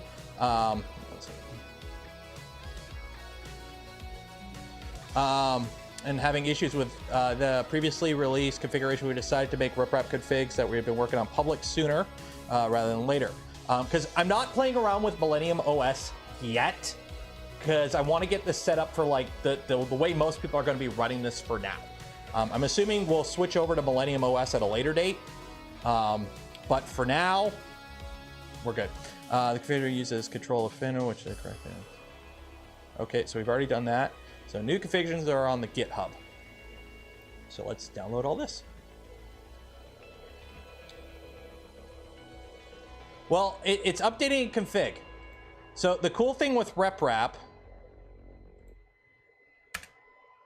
is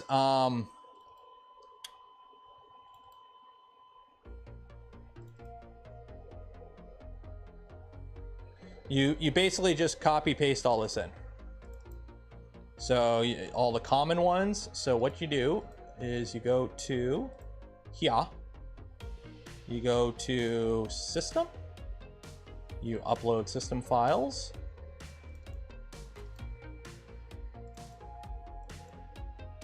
You upload all these.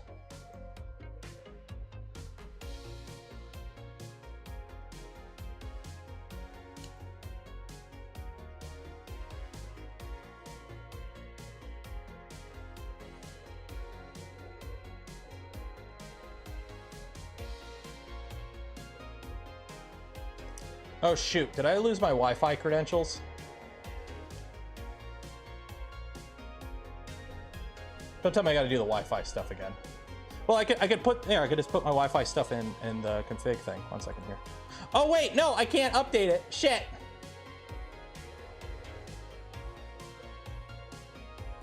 Because I've already done that.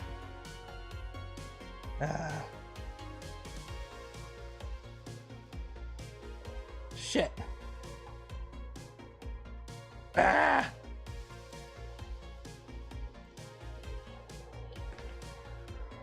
Yeah, because you can put your Wi-Fi in here, I think. I don't know. Shit. It'll go to hotspot. Oh, it'll go to hotspot mode. Oh wait, no, that might not, that might be a...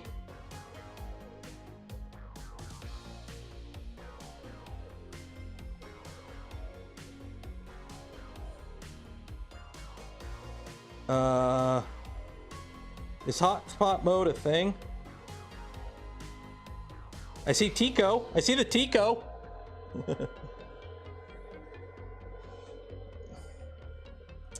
I don't see Milo. Yeah, we're gonna have to... Shit! Damn it!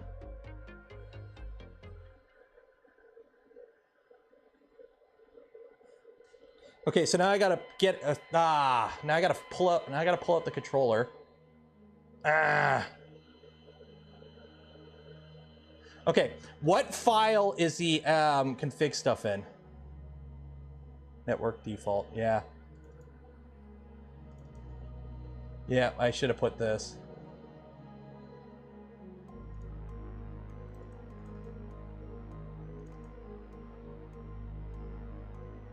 Yeah, shoot. Okay. Okay, so we gotta turn this off. Unplug it. I'm gonna have to flip it up. We're gonna have to take the bottom plate off. I'm gonna have to connect it via a USB-C cable. And then we're gonna have to SSH into it.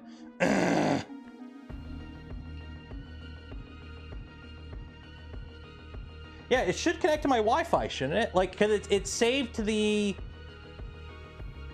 Let me try one more time, because it should connect, shouldn't it? Because it's saved to the this. The Wi-Fi card has it flashed to it, doesn't it?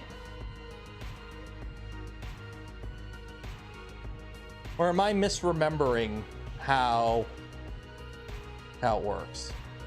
Yeah, no, that don't work.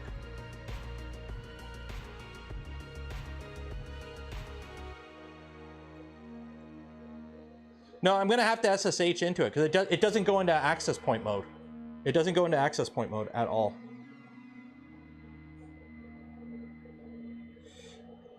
You know what's funny? I just got a direct DM from YouTube.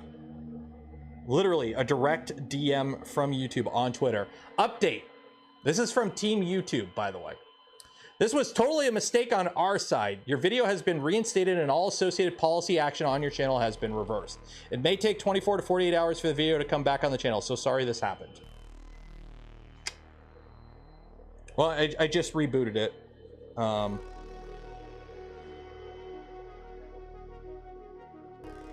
Yeah, it's not showing up in the network. Nope. Nope, not showing up in the network at all as a hotspot.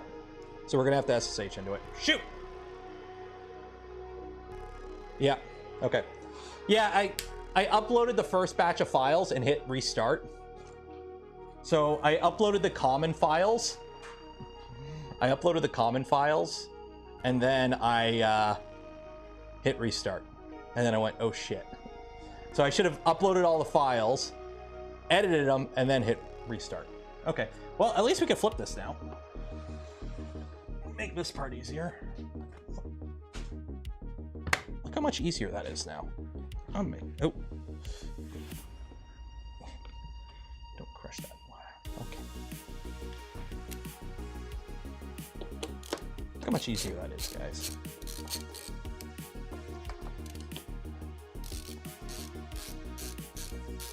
Yeah, what? Steve had to do the same thing. Yeah. Oh well. Yeah, well. Also, what's this for? This doesn't line up with anything. This hole doesn't line up with anything.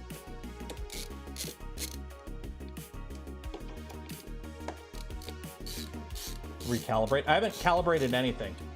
Today we are aiming just for chips. I just want to get this online, and literally I just want to cut like anything into a piece of wood, CNC-ly, and then we're gonna call it. Simple as that.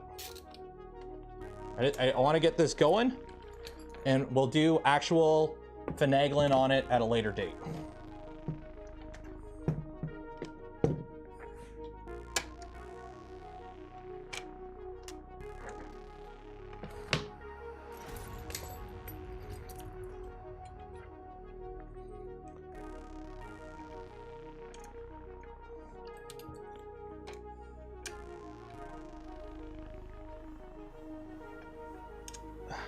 I don't have one of these with a ball on it. How did I lose an Allen key with a ball on it? Like, seriously. Did it fall on this side? I had a few fall on this side.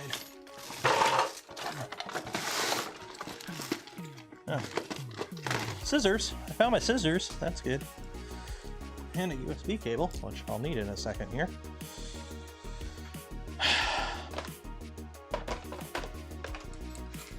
Is this it? I think this is it.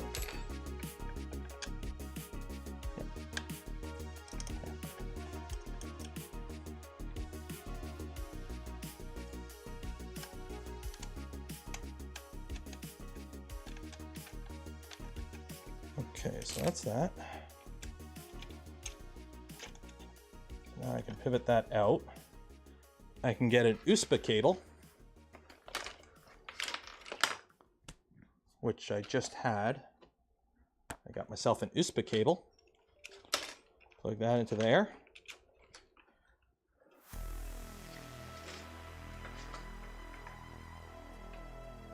Plug that into there. Power. Okay, does anyone have a link to the guide on how to do this again? I know I need putty. Open up putty. Device manager. Which COM port am I in? Ports? 24.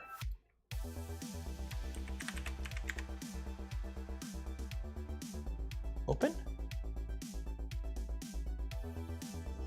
No. Okay, let me pull it up here.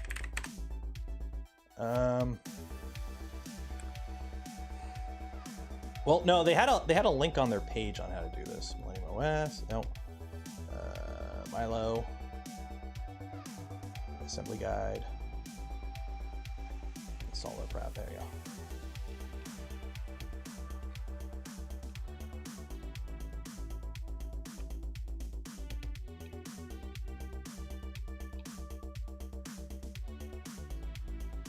Well, no, there was something. Oh, maybe it was serial. Maybe it was serial. Yeah, there we go. COM 24. Open.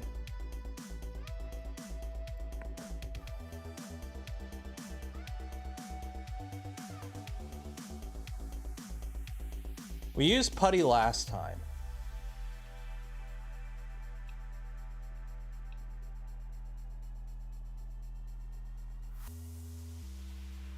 It just, okay, why isn't this working this time? Why isn't this working this time? Yeah, this is all this. Should I, honestly, at this point, should I just say screw it and go right to Millennium? Because I can get the SD card. Should I just go right to Millennium OS? Page not found, never mind. Well, no, we had a guide before. We had a guide before that worked really good. I just couldn't even find it. We used it last stream.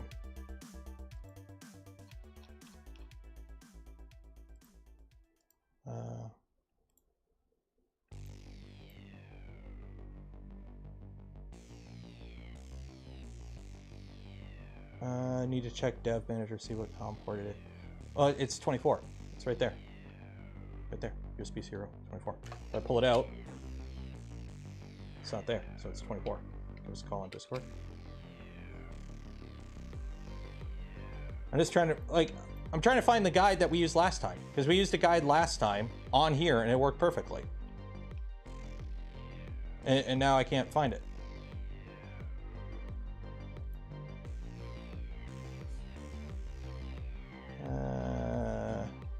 Where'd it go? There is, okay. Team Gloomy Fly CDY.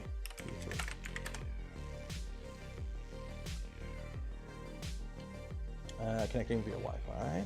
Okay. Okay, there we go.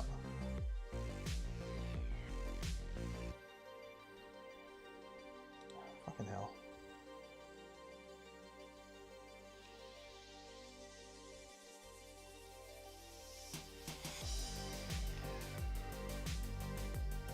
Yeah, how do I connect it? Where is...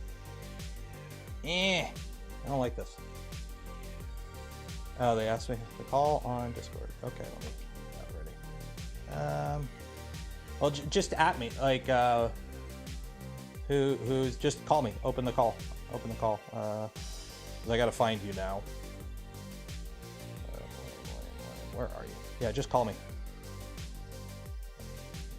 There you are, Jake. Okay. Start voice call.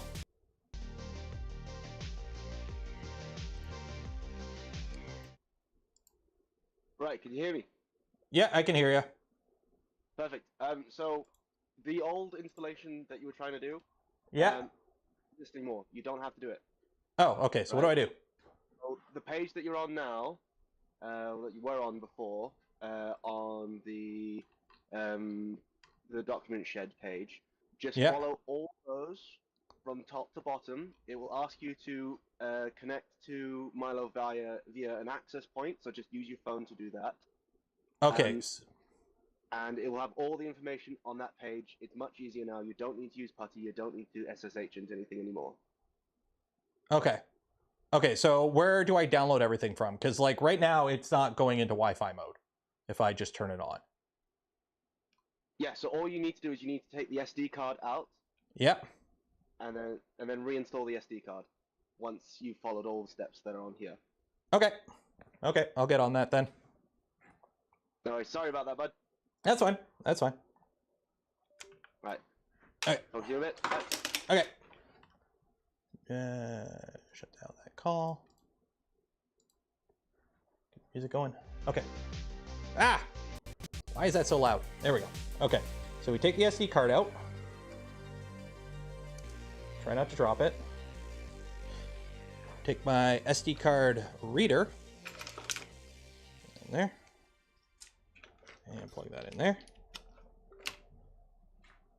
Okay. So, we are starting from scratch.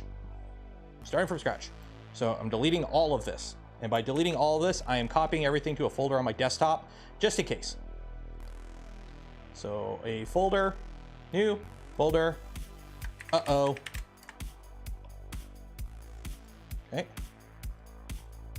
All this in there, just in case. Okay, delete all that. Okay, so sit back and relax. For those of you less software inclined, don't panic. We've done most of the work for you. We're required to populate an SD card with a specific file structure to make this easier.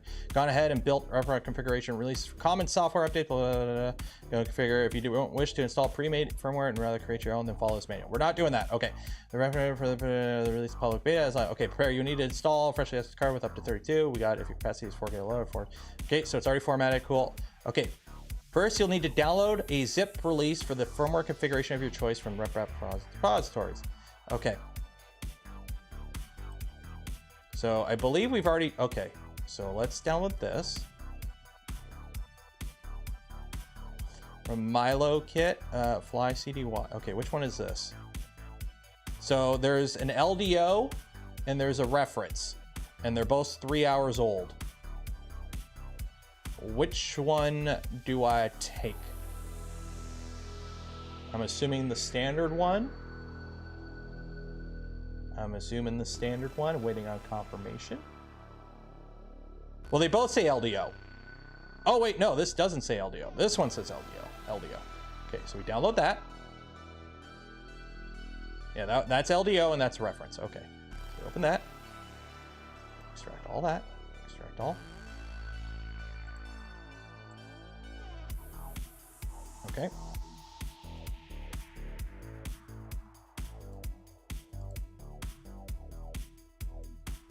Okay. Bundled release for okay, known good configuration and optionally soon. Okay, minus there's that. Processor. Okay, the release their name. Okay, so if Millennium OS, like I would say as a personal like just recommendation. If Millennium OS isn't ready, don't mention it here. Don't be getting people confused between RepRap firmware and Millennium OS.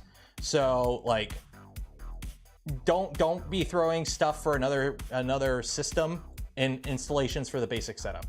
Don't get that out of there. Get that out of there. It'll confuse people. Okay.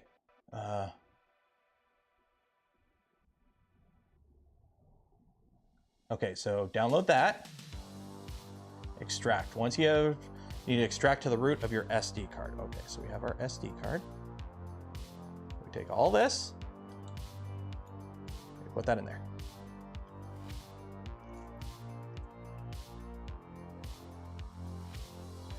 Okay. Make sure the tool you use to extract the file is not included here. Okay, cool. So that's all there.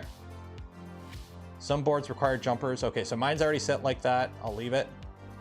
Initial setup at this point. Okay, so this is good. Okay, we've got our cheat codes, we've got macros. There's no macros firmware.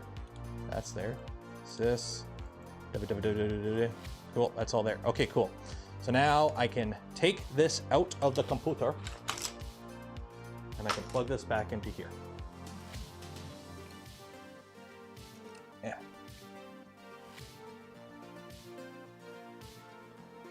Okay.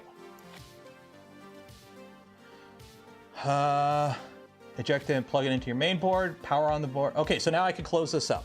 So now I can close this all up, right? I think I can close this up now. So let me fix this because I got I lost one of these.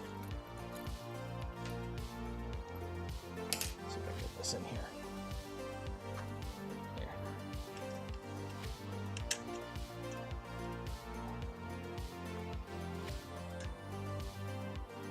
Okay.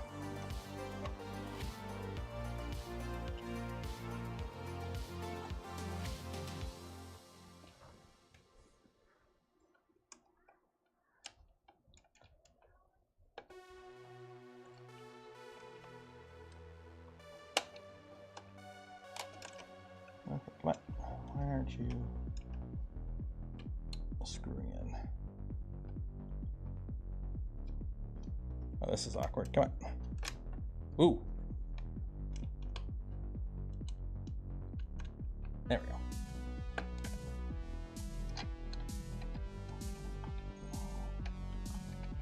Okay, so that's that. Now I can put this back on. Well, apparently it should work, and they told me to work, so I'm trusting them.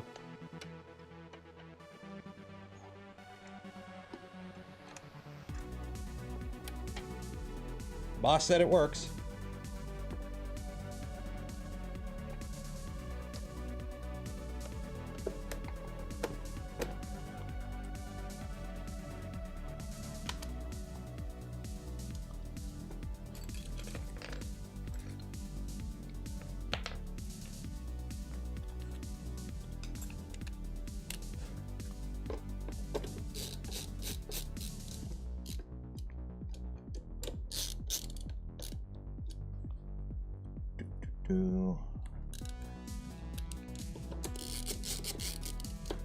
What time are we at anyways? 4:04.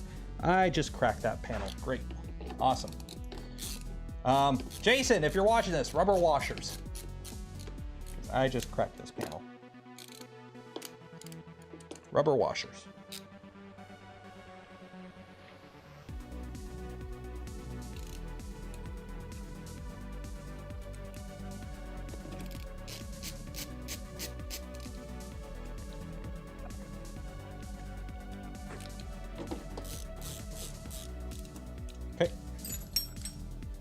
Now we can lower this down. So pick it up, slide it back, lay it down. There we go. Pull out my cable. The USB cable. There is no USB cable. Okay, and now we plug this back in. And then we plug it in, turn it on, and it should make an access point.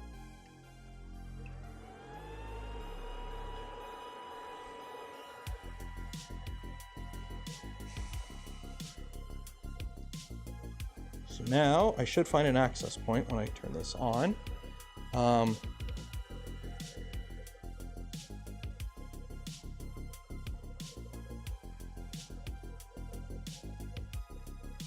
Well, it's gonna flash it first. Yeah, it'd take up to 5 minutes because it's got to flash everything again. Because it'll be at this point, so you copy all that to the SD card, install a new version of RepRap firmware, automatically update the Wi-Fi module, and then start an access point called Milo. That could take about 5 minutes apparently. So now we wait. Hi, how you doing today? Are you doing good? I'm doing good. I'm doing good. Hey, you want to see how this is? You want to see the load cell on a Magneto X? Here's the heatsink. There's the load cell. Cool, eh?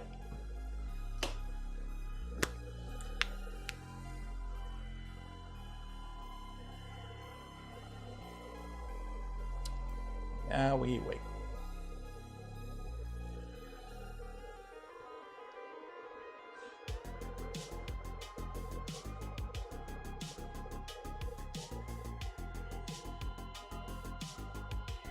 Or moving from tap to load cell? Probably not ever, officially.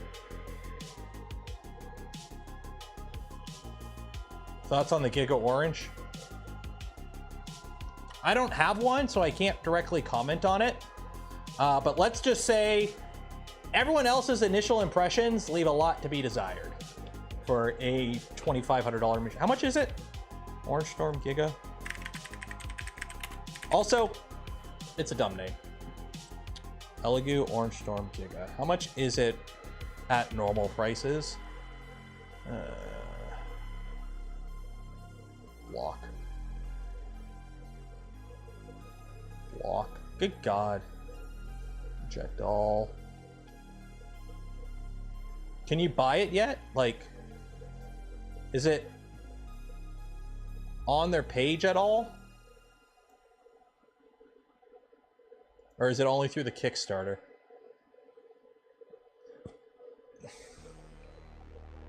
I think it's only through the Kickstarter. Oh, Milo. So, it's asking me for a password. Okay, so the password is Milo. Or the username is... Oh, okay. Okay. Once the Milo, you can connect to it with the following details. So password is... Millennium.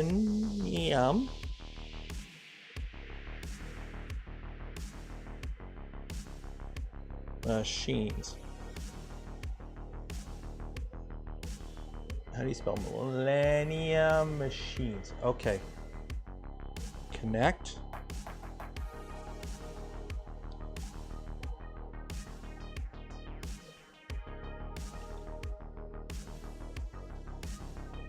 Oh, shit. Authenticating. Saved. Okay. Now I gotta go to a, I gotta type that in, okay. 192.168.40.1. Go.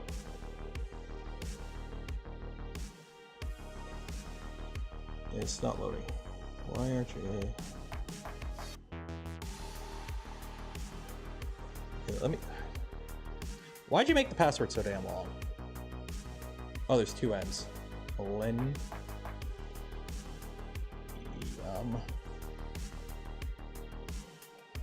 Machines. Why'd you make the password so damn long?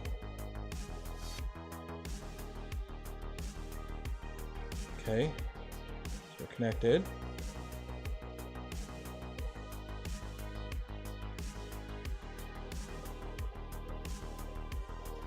Okay, connect.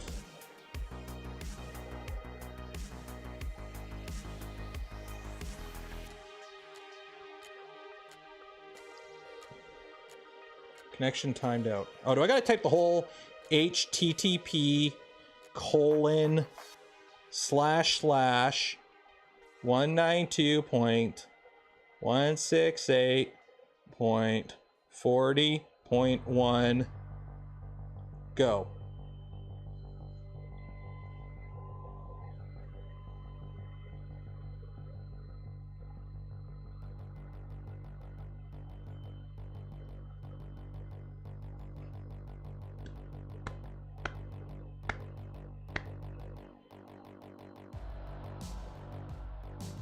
I'm gonna go get a laptop. I'll be back in a second. This is ridiculous. I'm back.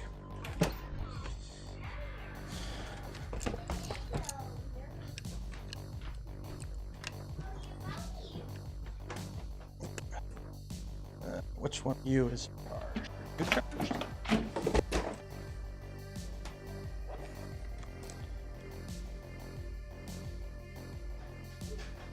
Nope.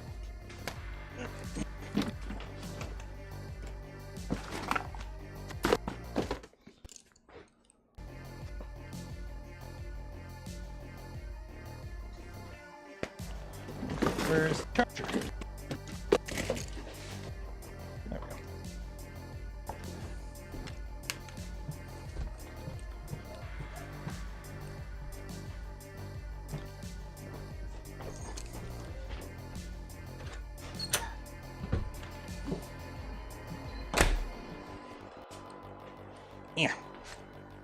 Yeah. Okay, so unfortunately, laptop's dead, so I gotta charge it.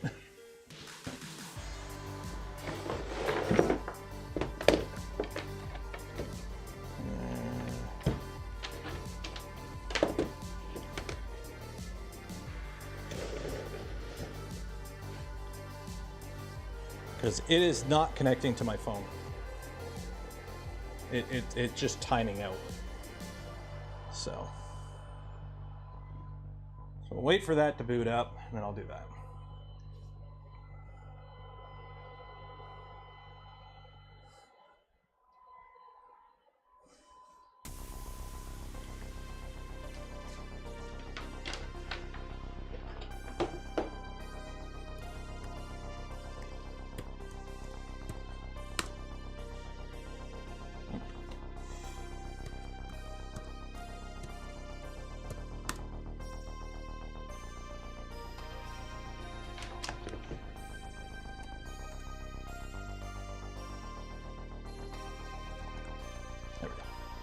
Like, what's the password? You can tell I don't use my laptop too often. Okay. Connect to... Yeah, find it. Where's Milo?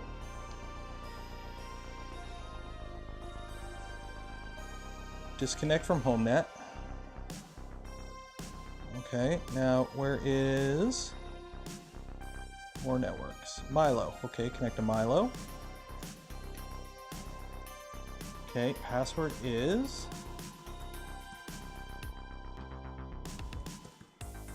MILLENNIUM machines. Okay, connect. Okay, we're connected. Now I open up a browser. http://192.168.40.1. Enter. Okay, we're connected. Okay.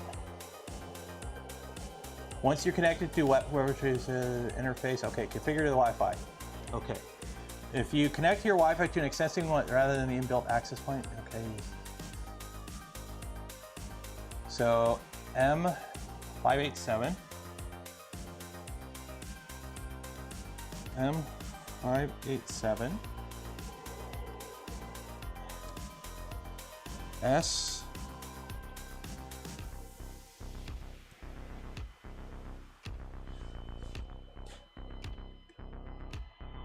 That.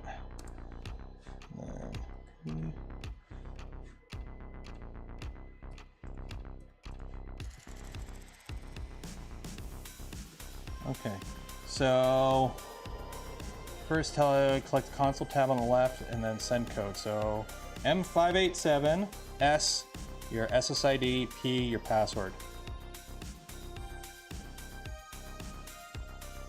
Send. Okay.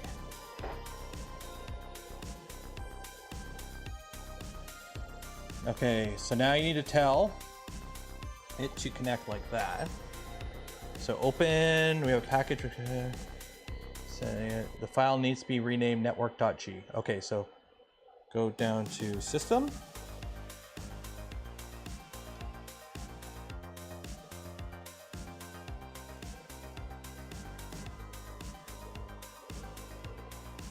So network G, and just okay, so right click, edit file. Oop, cancel. Right click, rename. So now network.g is .example is now network.g. Okay. Okay. So now it's just network.g. Okay. Successfully renamed. But this is outside the scope of the, okay. After file, you can restart the main board once. Okay, so now I can, how do you restart the main board? Is there a restart button? Do I just system, general, machine specific? How do you, do I just type restart? Or do I just turn it off? M9999, okay. M999, send.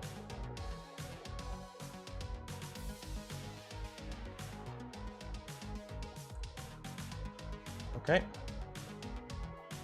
So now, we should be back in here, which we are. Sweet.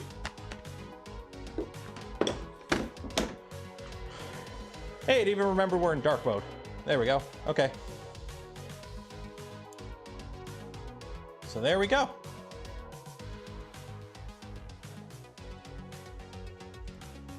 Okay. Okay, and then pre-flight checks. Okay, so M119.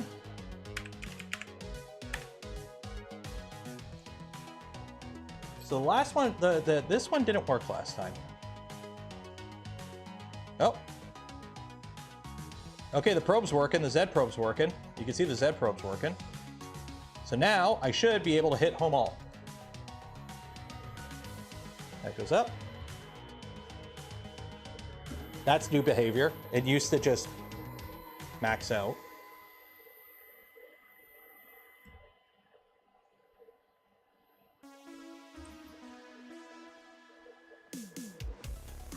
Okay.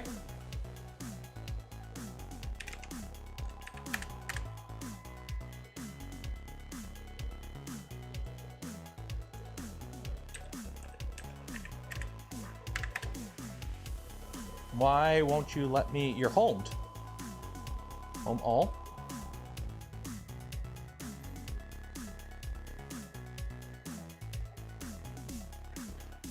Okay, G1. Why are you saying it's outside the scope? Outside the scope. Outside the scope? What are you doing here? So you said outside the scope. I said you said outside the scope. I said outside the scope. Outside the scope. I did do home all. It is all home. It's all home.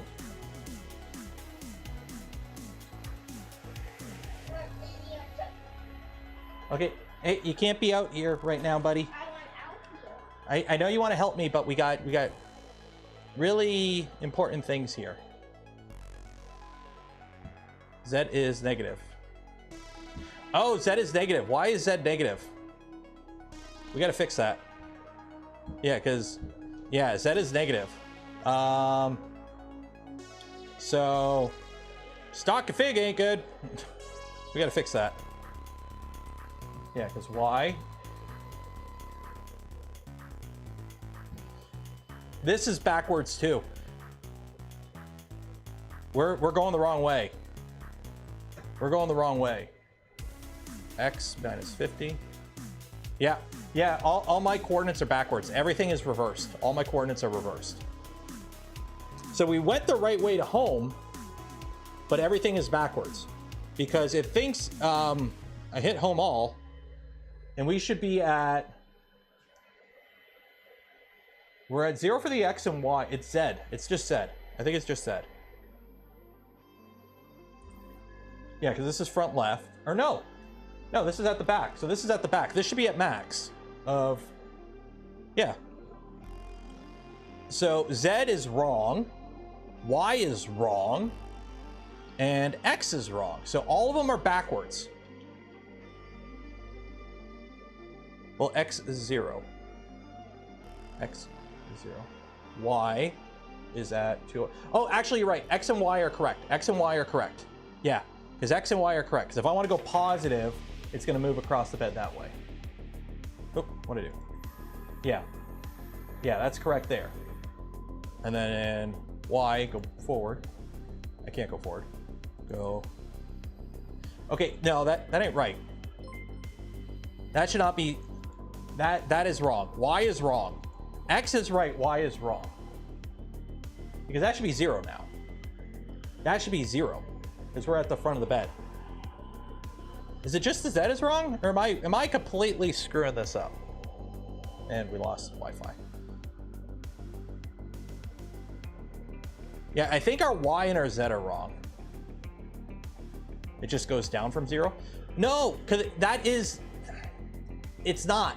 This is the work home, or this is the machine home. This is max Z. This should be at 2 something.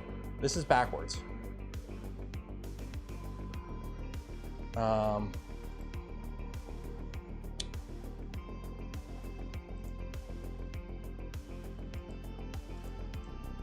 Yeah. Let me pull this up here. Yeah. So when you hit X positive, it goes towards this. Okay? Yeah.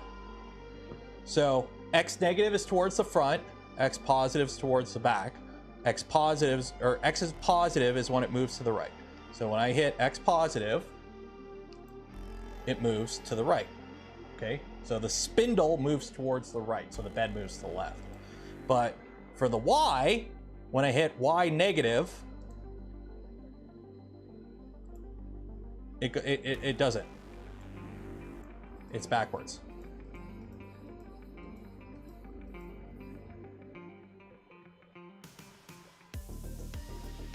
Wait, is Y right? Yeah, because if I hit Y positive, if I hit X positive, it moves towards this. But if I hit Y positive, it goes the wrong way. The bed moves forward. The bed moves forward on Y positive. That should be Y negative, because it's positive when... Wait. Am I getting all kinds of mixed up here? Yeah, the bed should move. Oh.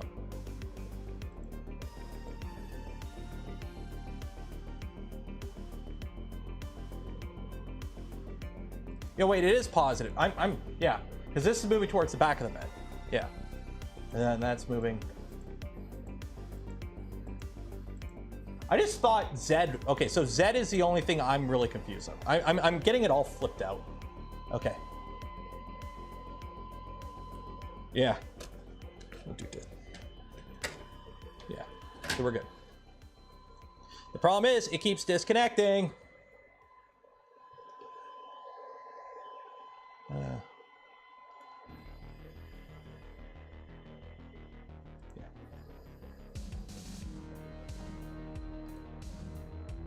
Also, the spindle only goes up to 10,000. We gotta fix that. General, machine specific. Okay, so spindle RPM. Get rid of that, get rid of that, get rid of that, because you don't want to run the spindle under. Okay, so we're gonna have 10,000.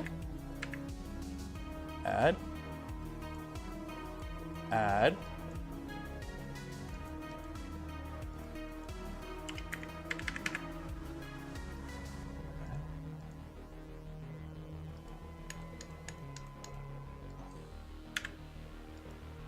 Where?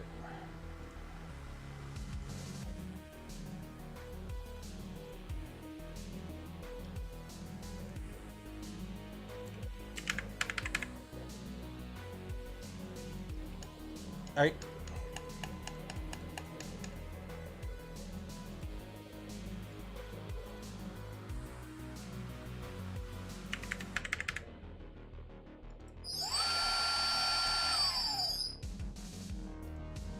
Why won't you let me add them?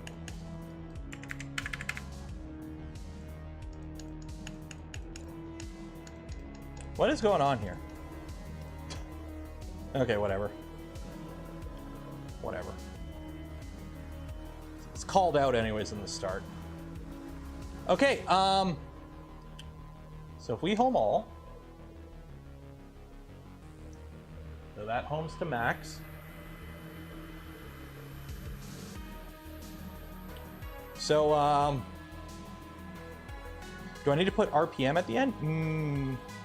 I don't think so. It doesn't make sense that I would have to. Yeah, you can only do numbers. You can't. Why can't you add?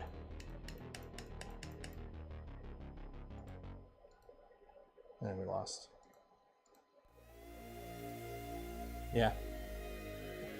The fact, the Wi-Fi on this, if it keeps dropping out, even with the starter, like the upgraded antenna, is going to get really annoying real quick. I'm going to say. Probably UI bug. Yeah, okay.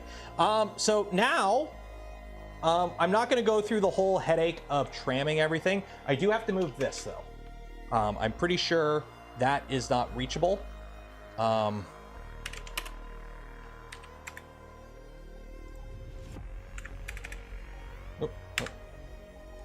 What is going on here?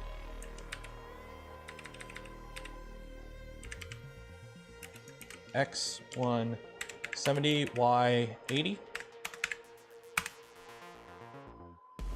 Why can't I really... Okay, you're at 000, home doll.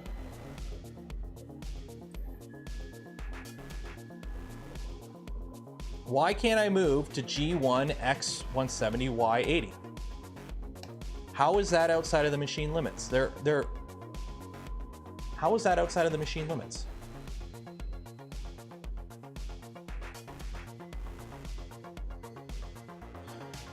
How are we having more issues with this config? Oh great, they did macro, oh God. Or Spindle. Yeah, max is 24,000. 0.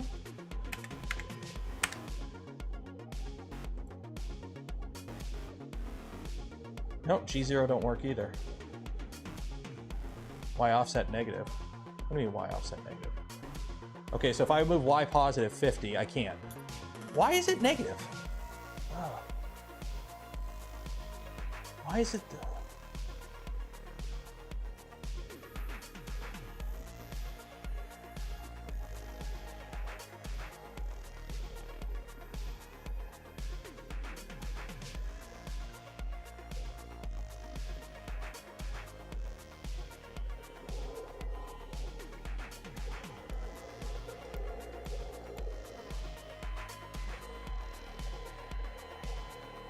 for the whiskey after the stream.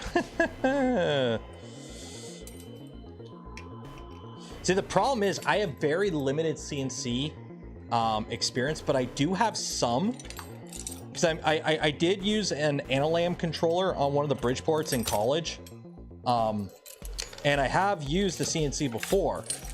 Like, I got the little desktop CNC. So I'm like trying to figure out why stuff that kind of worked before isn't right now.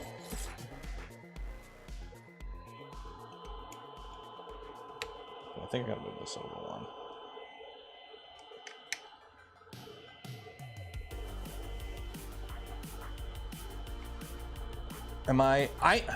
Maddie, I'm in whatever the default config is. Like, I just set up the default config and hit go. So however they have it set up is exactly how this is, and it's backwards. Machine 0 is back left of the table. Well, I'm used to 0 being front left. Like, this should be 0. So when this is underneath the spindle, this should be 0.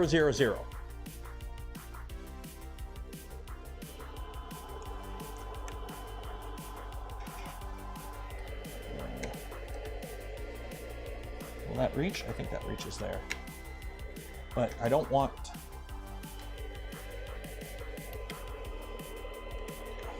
Let me bring the spindle down.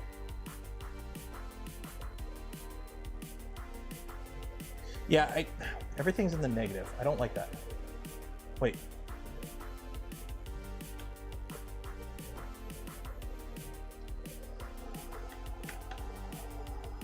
Yeah, right about there. That reaches. Home set. Get this out of here.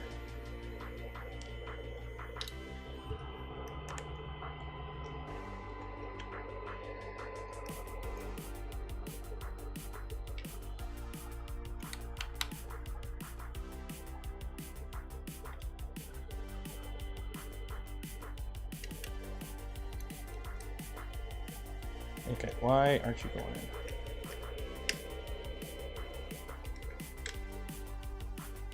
Okay, go ahead. Yeah, chip in that hole?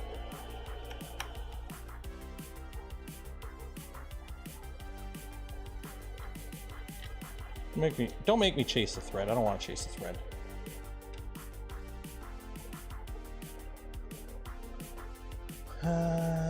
Yeah, I can get over the end stop.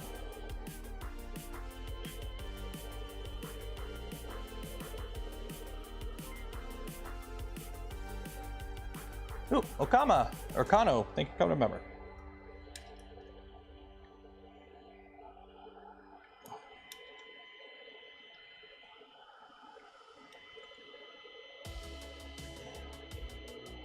Yeah, something's up with the coordinates here. I'm wondering where is Jake still here, the Millennium Machine guy? I would like somebody from the team to give some input on what's going on here, because I think the coordinate system's all screwed up. Because it shouldn't, like, this should be 0, 0, 0. Like if the spindle is right here at the front left, this is 0, 0, 0.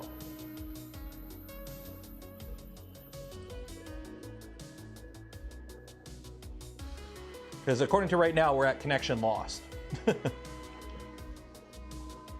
Yeah, so this isn't right. Checking for a bug in the config. Okay.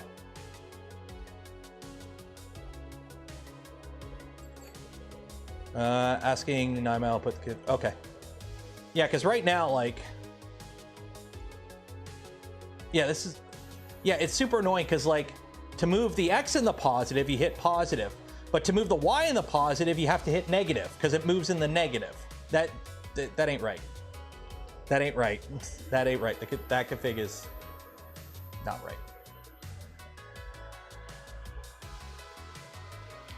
I do believe it do be funky. So. Because the thing is, it's moving the right way. The end stops are triggering correctly. Like, we got the probe working. You can see the probe's working. So we got our probe working. But it should be like frame of reference, the spindle doesn't move, but still your front left of your print, like of your print, take a drink. Your front left of the work volume is usually 0, 0. So when this is over this point, it should be 0, 0, but it's not. It's 0 on the X. So the X is right, okay? Because as we move in the positive direction, okay, we move across the work surface on X positive. That makes sense. But the Y doesn't make any sense at all. Because this should be at max. This should be at Y max. And then the Z, okay, I can understand homing it to 0 at the top. I personally would prefer to home it to the max because it is the max of its work volume. It is here to try and help you hop into the call. Okay, are we doing a call? Okay, let me, here, you invite me to the call. You invite me to the call. Let me turn the music down.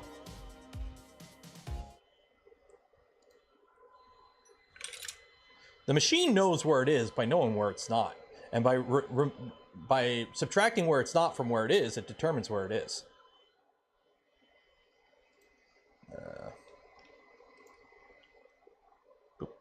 Join the call. Hello. Hey, bud, Hello? can you hear me? Ah, loud, yes. No, very loud. Apologies. Could you just accept the friend request I sent you, and then we're going to get Phil involved, because Phil knows the actual firmware setup a lot better than I do. Okay. Accept it. There we go.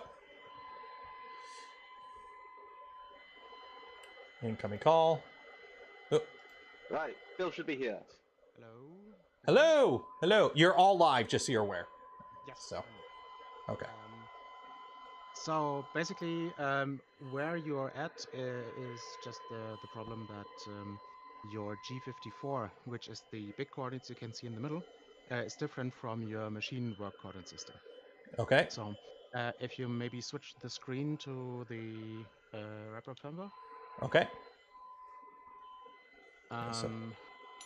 Give me a second for stream. Yeah. You can see at the very top, the second box says machine position X100Y208Z0. Okay.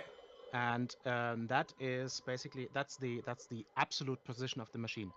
And Oh. the big one that you were reading all the time that says X100Y0Z0, that's the tool position. That's your resettable Okay. work Okay. coordinate system. And since the machine is already the farthest forward it can be, it can only move in -Y. That makes sense. That makes sense. This So switched, because it was opposite on the other config I was using. I think. Might be. Yeah, because when we were No, playing around with this last week, these coordinates here were these coordinates. Yeah, so it might be. It might I just be, do know the work coordinate system being zeroed at the where the end stops hit. That might Okay. be the reason. Okay. Yeah, so there are a few config changes, and then to bring it more in line with the way Linux CNC and actual industry CNC does it. So like the Z maxing out of the 0, it needs to be done like that so that you can get your probing routines correct. That makes sense now. Yeah. So, what last week when we were playing with it, this number right here, this is what we had right here in tool position. So, yeah. So now it's up here. So that makes sense now. Now it makes sense. I can give you an easy workaround. If you type G53 G0 X0 Y0, that way it will move to what you think of as the XY0 position, which is the front left corner.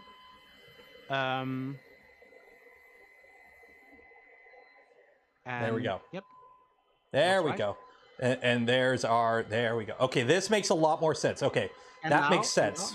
If you go back to the movement screen, exactly there. If you go down where your camera is on the right side, there you can reset the Y0. It says 0Y, I think. Orange button on the right. And that way the machine not go to 0, the one further right on the very right row. Yeah, it's these ones. Sorry, your stream is a few seconds behind. Yeah, those ones. If you do set Y, then your machine coordinate system and your G54 are linked together. Okay, so is this basically the same as work? As it did before. Okay. Just a quick note: the processor that you're going to be using later uses work coordinate system 3. So do you see just above where it says set work XYZ? There's a little drop down menu. Yep. Yeah, just set that one to 3, and then we won't have to worry about it later. Okay, so just to confirm, so if I go to machine something now, right? What I would do is I would, I put my little. Get an example here. I know there's a time delay. Okay, so we put that there.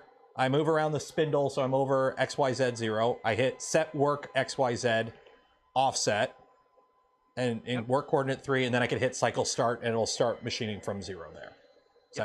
Okay, cool. Yeah, you guys have pretty much. You may have to compensate for the tool radius. So if you're like tapping up against the side of the part with a 6mm end mill, you'll just move it up and over by 3mm to do the radius stuff. But that what that is. You're machine stuff before.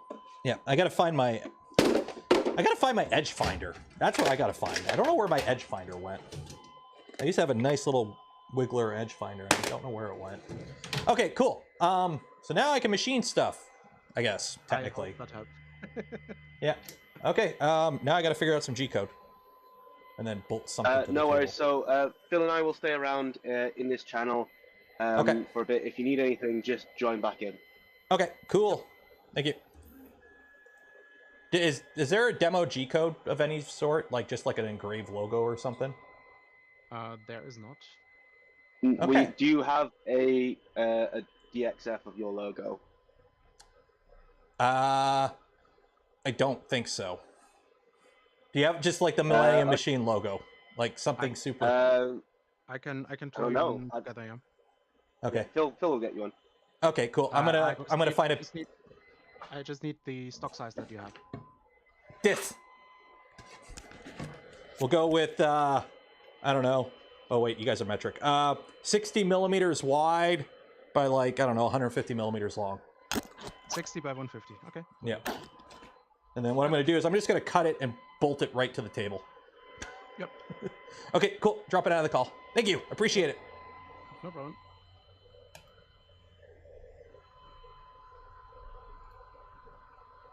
Where's the tunes? The tunes. Where's the tunes? There we go. Okay, cool. Yeah. Haha.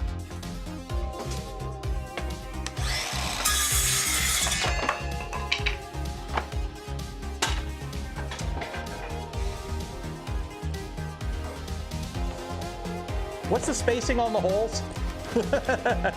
Anyone know what the spacing on the holes is? What is the spacing on the holes? What do we got? Was it 20 mil spacing? Okay, so if I get my tape measure, okay, so it's on 20 mil spacing. So that means if I drill a hole at 20 and at 280, that should be exactly good, right? Because it's 20 mil spacing, right?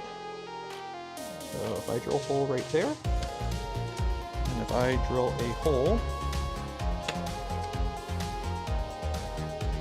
right there, okay, and then I just need to put a hole in. That's 5. These are 5 mil holes, right? Let me find a 5 mil drill bit.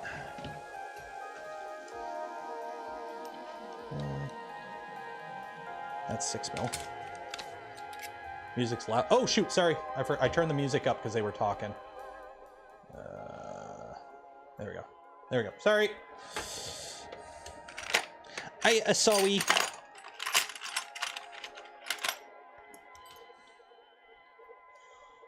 5 mil. That'll work. Well, 5.16 millimeters. Grab a drill bit.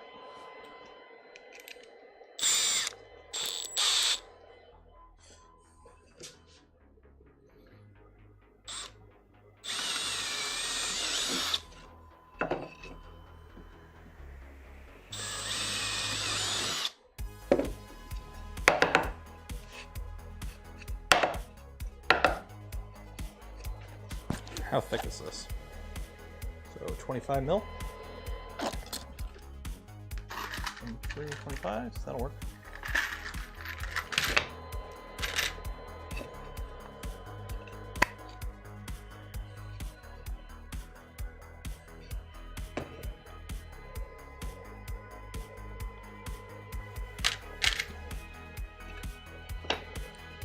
That's too long. Oh wait, once I put a washer on it, we'll be good. Washer on it. Slow down. What?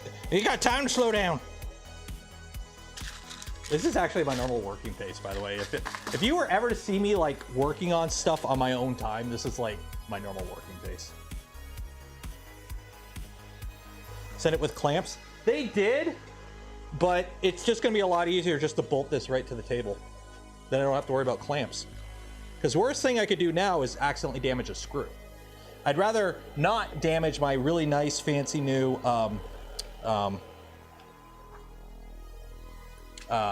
equipment.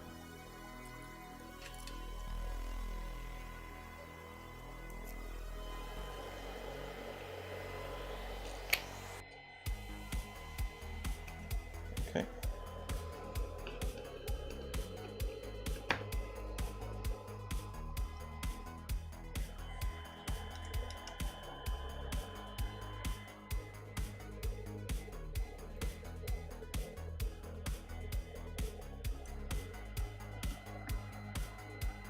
Man of the Croc, $5. Cheers and appreciate it.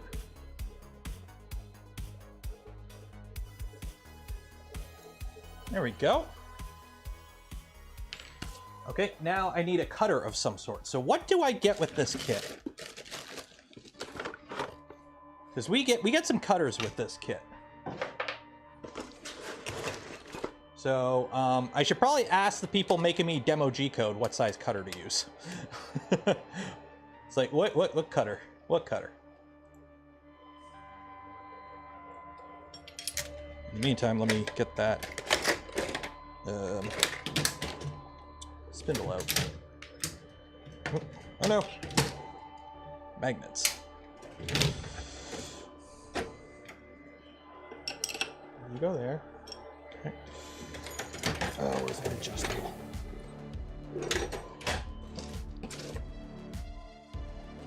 Where's my adjustable? Where's my adjustable? Where'd I put my adjustable?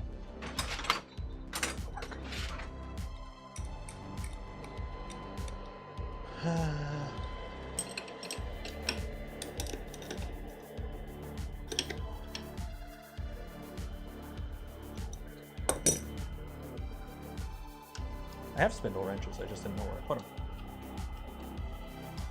What happens if the plan is, hopefully whatever I'm machining isn't bigger than, like, I'll zero it like right here and it'll work this way. So it'll only hopefully cut out like this little spot. Okay, so what do we got for cutters? So this kit comes with, we have a 6x12 mil. So we got a 6 mil cutter. We got another 6 mil. Another 6 mil, but that's a chamfer one. Oops. We got one where the sticker came off. A ball end. Ooh, a 3 mil ball end. We've got a 3 mil single flute. A 3 mil carbide single flute. So we got two. Yeah, there we go. And ships. The wrenches in the LDO kit, I'll be honest, they're wrenches. Just go get your, like, you should have metric wrenches. Plus, you're probably gonna want like a dedicated wrench anyways that keep it near the machine.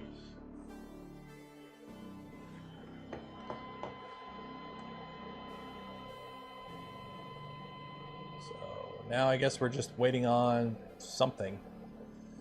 Here, I'm gonna hop back in chat for a second. Hey, what? Oh, you're listening to me. What cutter end mill should I load in this? Please use the chamfer one. Huh? The 6mm chamfer mill. 6 millimeter? Okay, sweet. 6 millimeter. No. The 90-degree V-bit. 90-degree V-bit. Okay. Ah. Sorry. 1 second. Ah.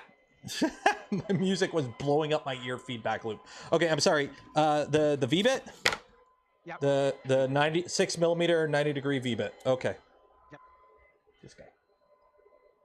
Okay. Okay. I'll load it up. And I'm just gonna pick it up like, just kind of like right here-ish. So. Give me a sec. Yeah, I'll put the logo in the middle and well within the 150 that you specified. Awesome. Yeah, because there's plenty of stock. So 150 is there, and it'll be 60 wide, roughly. Okay, so 60 on this way, 150 this way. Okay, cool. Yep. Will do. I'm hoping I didn't deafen you guys with that. Because that like, I had music going and then the feedback loop was blowing my ear out. So hopefully it wasn't blowing your ears out. Okay.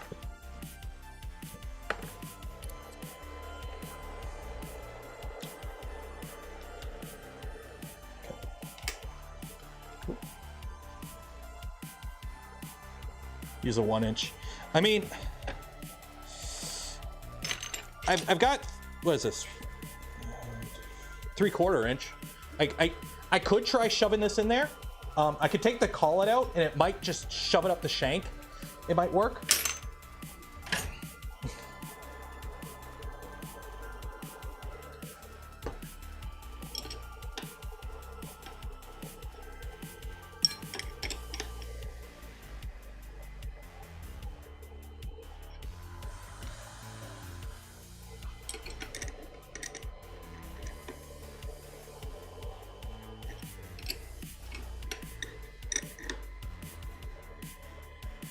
Okay, so let's get this. So now, So Y in the negative. So we homed it on the XYZ, so now we'll go Y in the negative.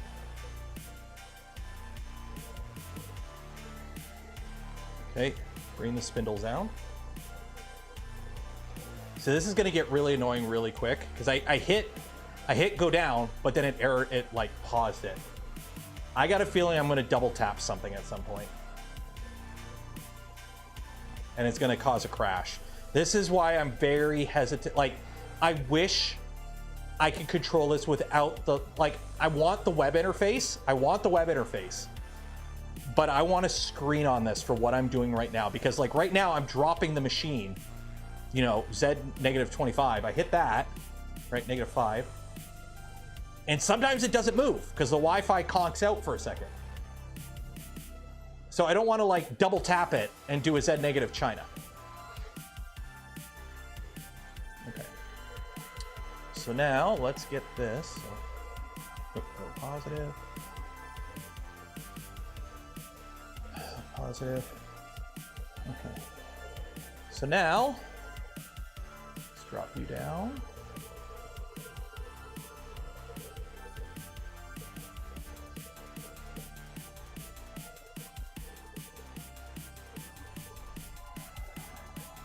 And let me get a piece of paper. So I'm okay.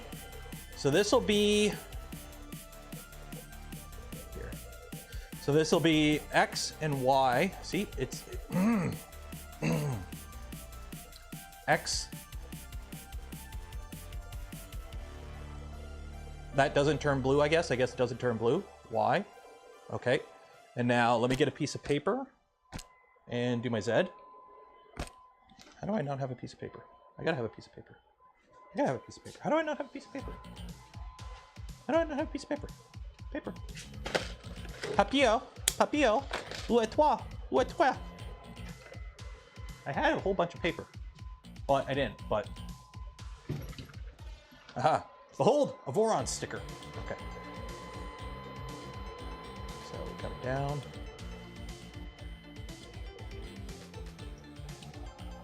Okay. Okay, so that is that. So set Z0. Now the cool thing is, you can now move this up out of the way and move it to wherever. So you can pick everything up. It remembers your work offset. Okay. Oh, that's really annoying. So you can like, you know, you can move it wherever, and then when you hit start, it'll go to wherever. Yeah, I got the external antenna right here. And again, the router, I could see the router 4 feet away. So now we're just waiting on some demo G code from the Milo guys, and we'll do it. So if you're wondering what I'm looking at right here, so you got the block here. Here, actually, let's go mobile.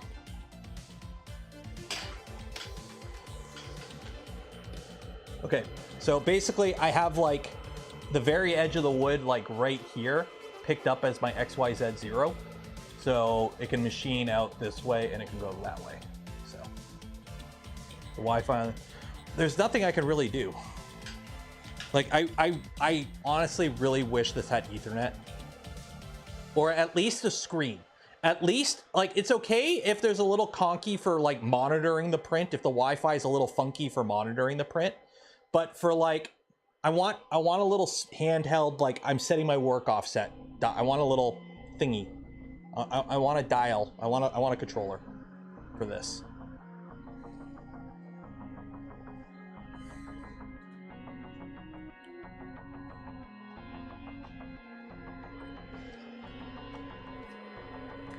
So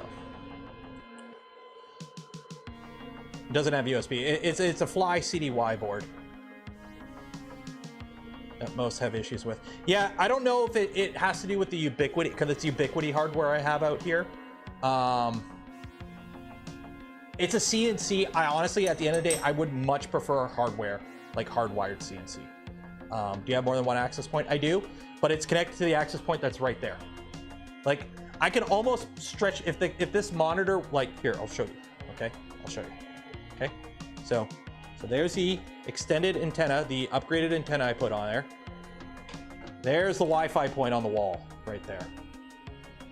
Like it's a ubiquity router, like an access point. So it's right there. It's the white thing mounted on the wall.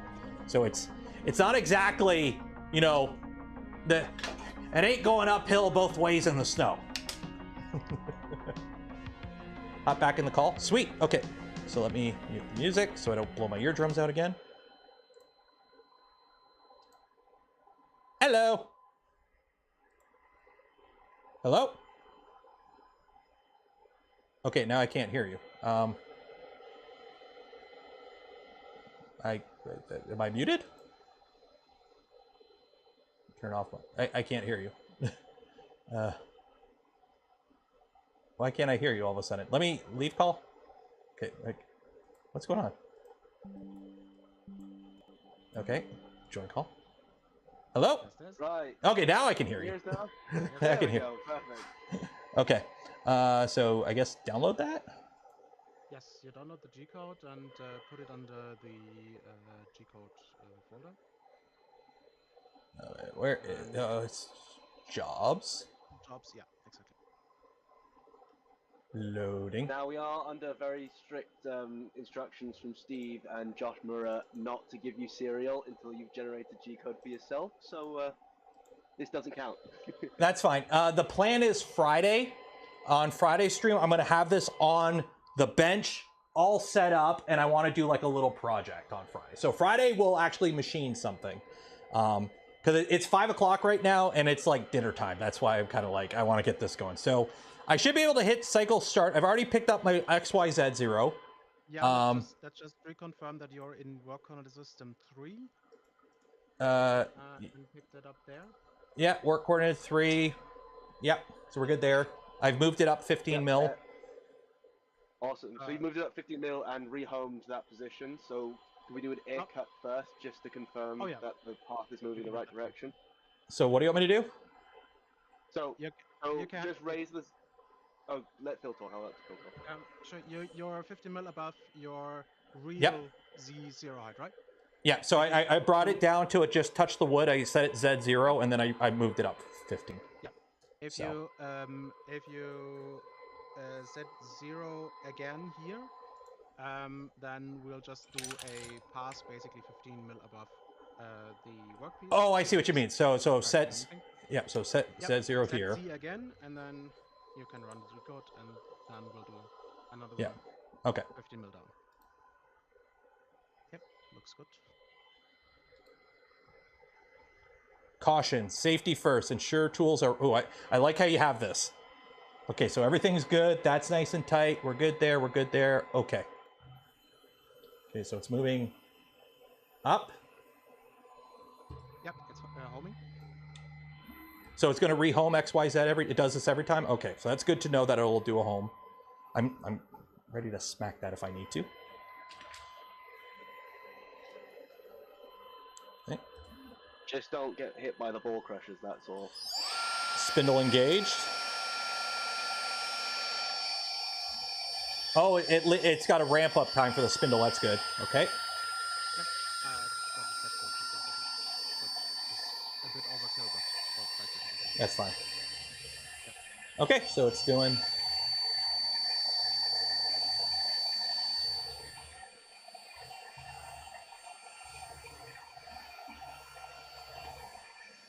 Looks to be good. We seem to be staying inside the boundary. Yep. That is complete.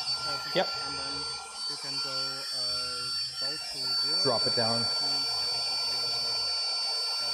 your movement keys as well, and then just go down the 15 mil so that you correct that and set Z again when you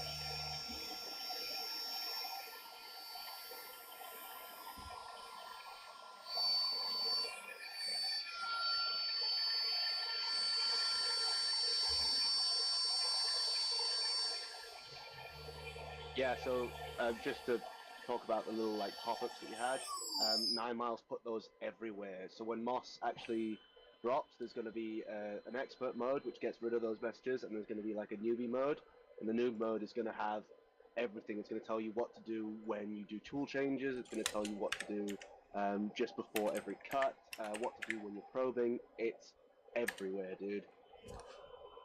So if I wanted to move back, yeah, so how would I, oh, it's doing, that's so annoying. I just want it to G1, X0, Y0. So will it go back to my work home there? It will. Okay, good. Yep, it will. Okay. It always moves in the work coordinate system that you have selected, except if you put a G53 in front of it. Okay. G53 makes it move in machine coordinates. Okay, so now we're back at 0. So now I set Z0. Yep. Okay. So it did, yeah, you moved down, exactly. Yeah, and then I Z0 again, and then I just moved it up 5. So we're good there. Jobs. And now, so now it should actually cut. Yes.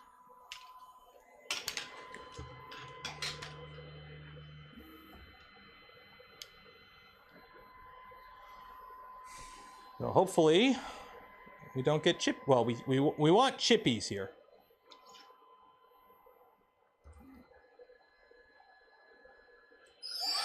Spindle engaged. Ah! With such a light engraving cut, there's a possibility it might just be dust, but that's just because of how light the cut is. That's fine.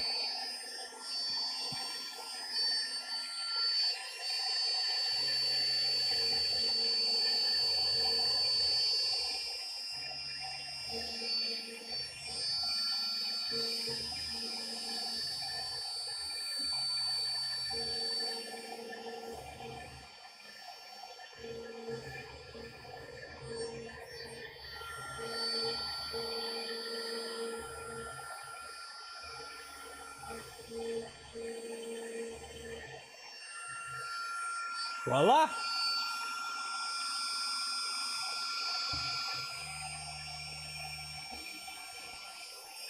Shouldn't it turn off the spindle like at this point instead of all the way at the end?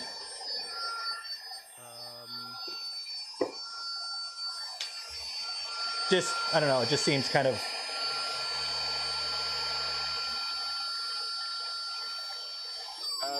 There we go. It's a suggestion that we could implement, but really it should be up to the user to have some kind of... Yeah, because that would be... When it comes to not sticking their hands into things that are still moving. Yeah. This is part of whatever you use to generate the G code. This isn't a part of the machine, like macro. Yeah, okay. This is just okay. A function of how the post process is arranged. If it does the 5 command first. Or okay. So that's it. That's a user thing. It's not like it's a macro or something. It's not like a start-stop macro. It's not a macro. It's how the post processor is written. Okay. Okay. Sweet. Okay, cool. So I'm just gonna show off this stuff, and then that'll be it. And then I gotta put those channel protectors in here to keep all the crap out. I'm gonna have to fire up the air compressor after the stream, I think. And for those wondering, there you go. Ta-da! Cool. Okay, I'm dropping out of chat. Thanks again for the help. Appreciate it. Go. Ah! Okay, there we go. So yeah, it works. Look at that. It works. It does the thing. It does the thing. Okay, cool. So yeah, so Friday we'll come back to this, but it's gonna be a mill and chill. Friday's gonna be mill and chill. So I'm gonna figure out a few little projects between now and then. I'll figure out, maybe we'll start the stream with getting the bed trammed out. Then I'm gonna put this on the bench. I'll have it all nice and set up. I want to figure out baffles. Let me turn this off because that's kind of loud. I would love to have, like, I was looking online. You can get, like, Amazon sells baffles. I kind of want to get or bellows. I want to get bellows over this because I really don't want crap getting on all this. Although the back is going to be fun because there's really, there's room. You can get bellows in there. I think you can get bellows in there, or at least something. Because the Z I'm not too worried about. The Z I'm not too worried about. The Y I'm not too worried about because the Y's under, it's the X. I really want, or the Y, sorry, it's the Y. The X is fine, the X is underneath.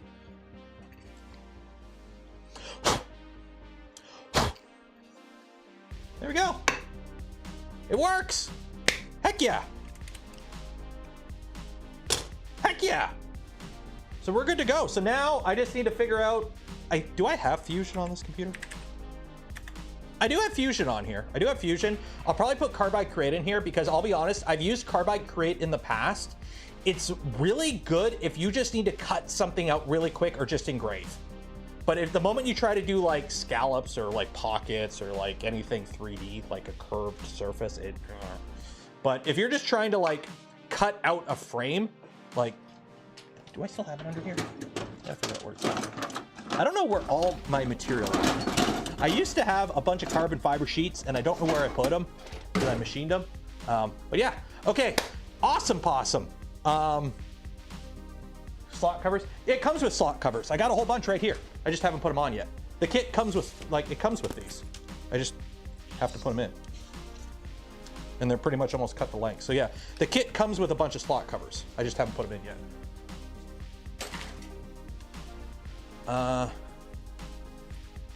What is a Canuck? Slang for Canadian. What are we going on about Unify? Keep the rails as clean as you can. Oh, I know. Set up your vacuum cleaner. I got a little vacuum already. Okay. A wooden stealth burner front cover. That would be kind of cool, although it'd be a nightmare to machine, let's be honest. Why didn't that count? Because I didn't generate the G code myself. I used demo G code, apparently. You have to generate your own G code. Which, I mean, I could, you know, just load up the G code file and change a few things if I really wanted to, but we're not going to. Okay, let's do these giveaways because I am hungry now, and I'm assuming the family's hungry because I got to make the din din. So let's do these giveaways. So we're gonna start with the filament giveaway. Okay, so we'll do that. Create a new spreadsheet.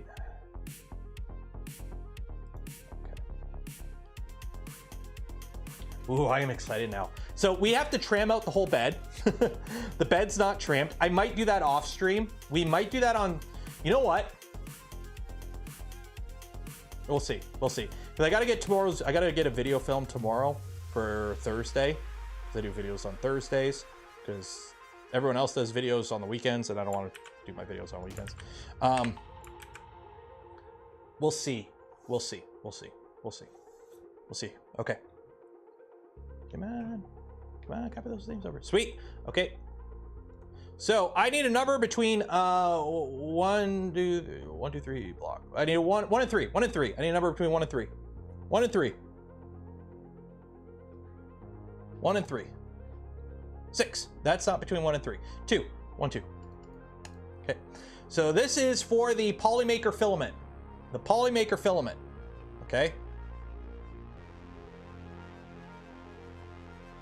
And the winner is Marcus. Congratulations, Marcus. So let me pull up your information here because I'm going to send that email out so I don't get it mixed up.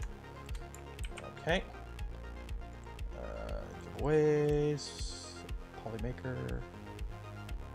Don't want you getting password. Giveaway today. 1 spool. Winner ID. Bomb. Send email, compose, boom, boom, boom, more, sent, copy, paste,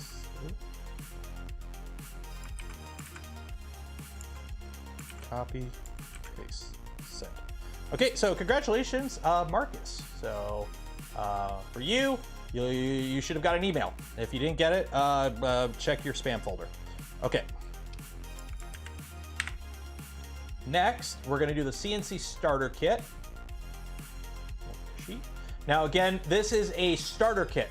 So it comes with 1, 2, 3 blocks, shim, collets, some end mills, a few other goodies, but it's add-ons to go with if you already have a CNC. Now, some of the stuff you can use if you don't have a CNC. The 1, 2, 3 blocks are always handy, but this is really for somebody who either has a CNC or is planning to get a CNC or whatnot. So You can't, like, if you're serious about 3D printing, you could probably use a good chunk of this stuff. But it's a CNC starter kit, meant to go with the CNC.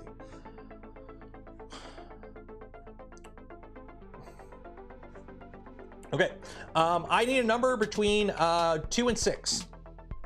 Between 2 and 6. 2 and 6.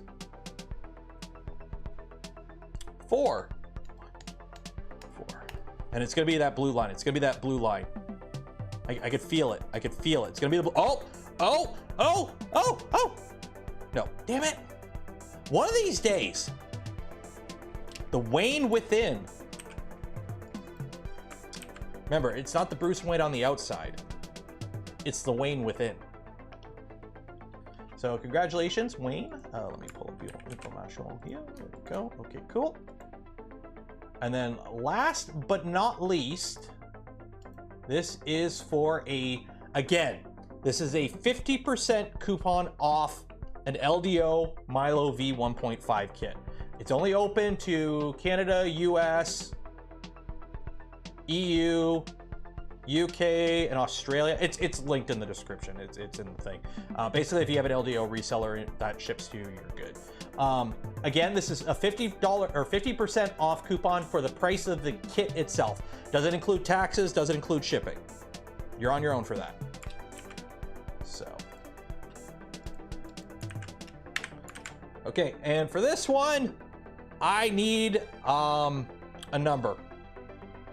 So just spam numbers, and I'm gonna pick one. Because, I don't know. We already did 22. Jose did 6. Let's do 6. 1, 2, 3, 4, 5, 6. There we go. Round and round she goes, and this is for the big winner. And dang it, one of these days it's gonna be the odd one. It's gonna be great. And congratulations to Mad Menno 1984. Congratulations, Mad Menno 1984. So you, both of you, and who is it? Wayne, both you and Wayne will get contacted by LDO. I don't want to know where you live. I don't need to know where you live. I'm just going to forward your name and email to LDO, and they'll contact you. So yeah, we're there. We're done. It's not done. There's still work that needs to be done. The bed is completely not trammed out. So we got to tram out the bed. We got to tram out the spindle. That might be a little, I might be doing a little fuckery for that. Because there's not really a lot of adjustment points on this, unfortunately. A Bridgeport's great. A Bridgeport, you unlock it. You got some bolts you can adjust, and it'll move at certain amounts. With this, yar, you be shimming that shit. So hope you have a pop can you can cut up. Although the kit does come with shims. So we do have shims. That'll make it a little bit easier. But yeah, so I'm gonna have to take the bed off. I'm gonna have to shim it all up. Yeah, I don't think we won't be cutting metal on Friday. I don't think. I do have some aluminum, but I'm saving this for a project because, you know, something came out that needs a little bit of heat sinking. So, you know, it'd be kind of cool to have a completely custom machine case that can passively cool, like a Pi 5 or something. But that'll be after we get this all set up and tuned. I need to make sure that, you know, the E steps are correct, because this is, you know, I need to make sure there's no slack in the system. Like there's going to be a bunch of finagling. There's a huge difference. There is a huge leap from a CNC machine being able to cut out a random engraved thing on a block of wood, not to scale, not to spec, that you just kind of, that looks cool, and going, hey, put these 3 holes at exactly this diameter in these exact locations repeatably, reliably. So, yeah. Yeah. So we're going to call it there. Again, huge shout out to Jason and LDOmotors for providing the kit that we used for this entire build series. It's right here. If you want to get one of these yourself, link in the video description. I don't have a direct link to any of the LDO resellers because they vary by location. I don't have any affiliate links with any of them. So just find one that is in your area if you want to purchase this. Also, shout out to Polymaker for the spool of filament we gave away this stream and every stream. Links for them and more in the video description. They're affiliate links. Some of them don't cost you anything extra. Go a long way in supporting the channel. And also shout out to Jake and the Millennium Machines team for providing a bunch of help and QA and whatnot with this build, both on stream and off stream. So yeah, so we're gonna call it there. We will be back Friday.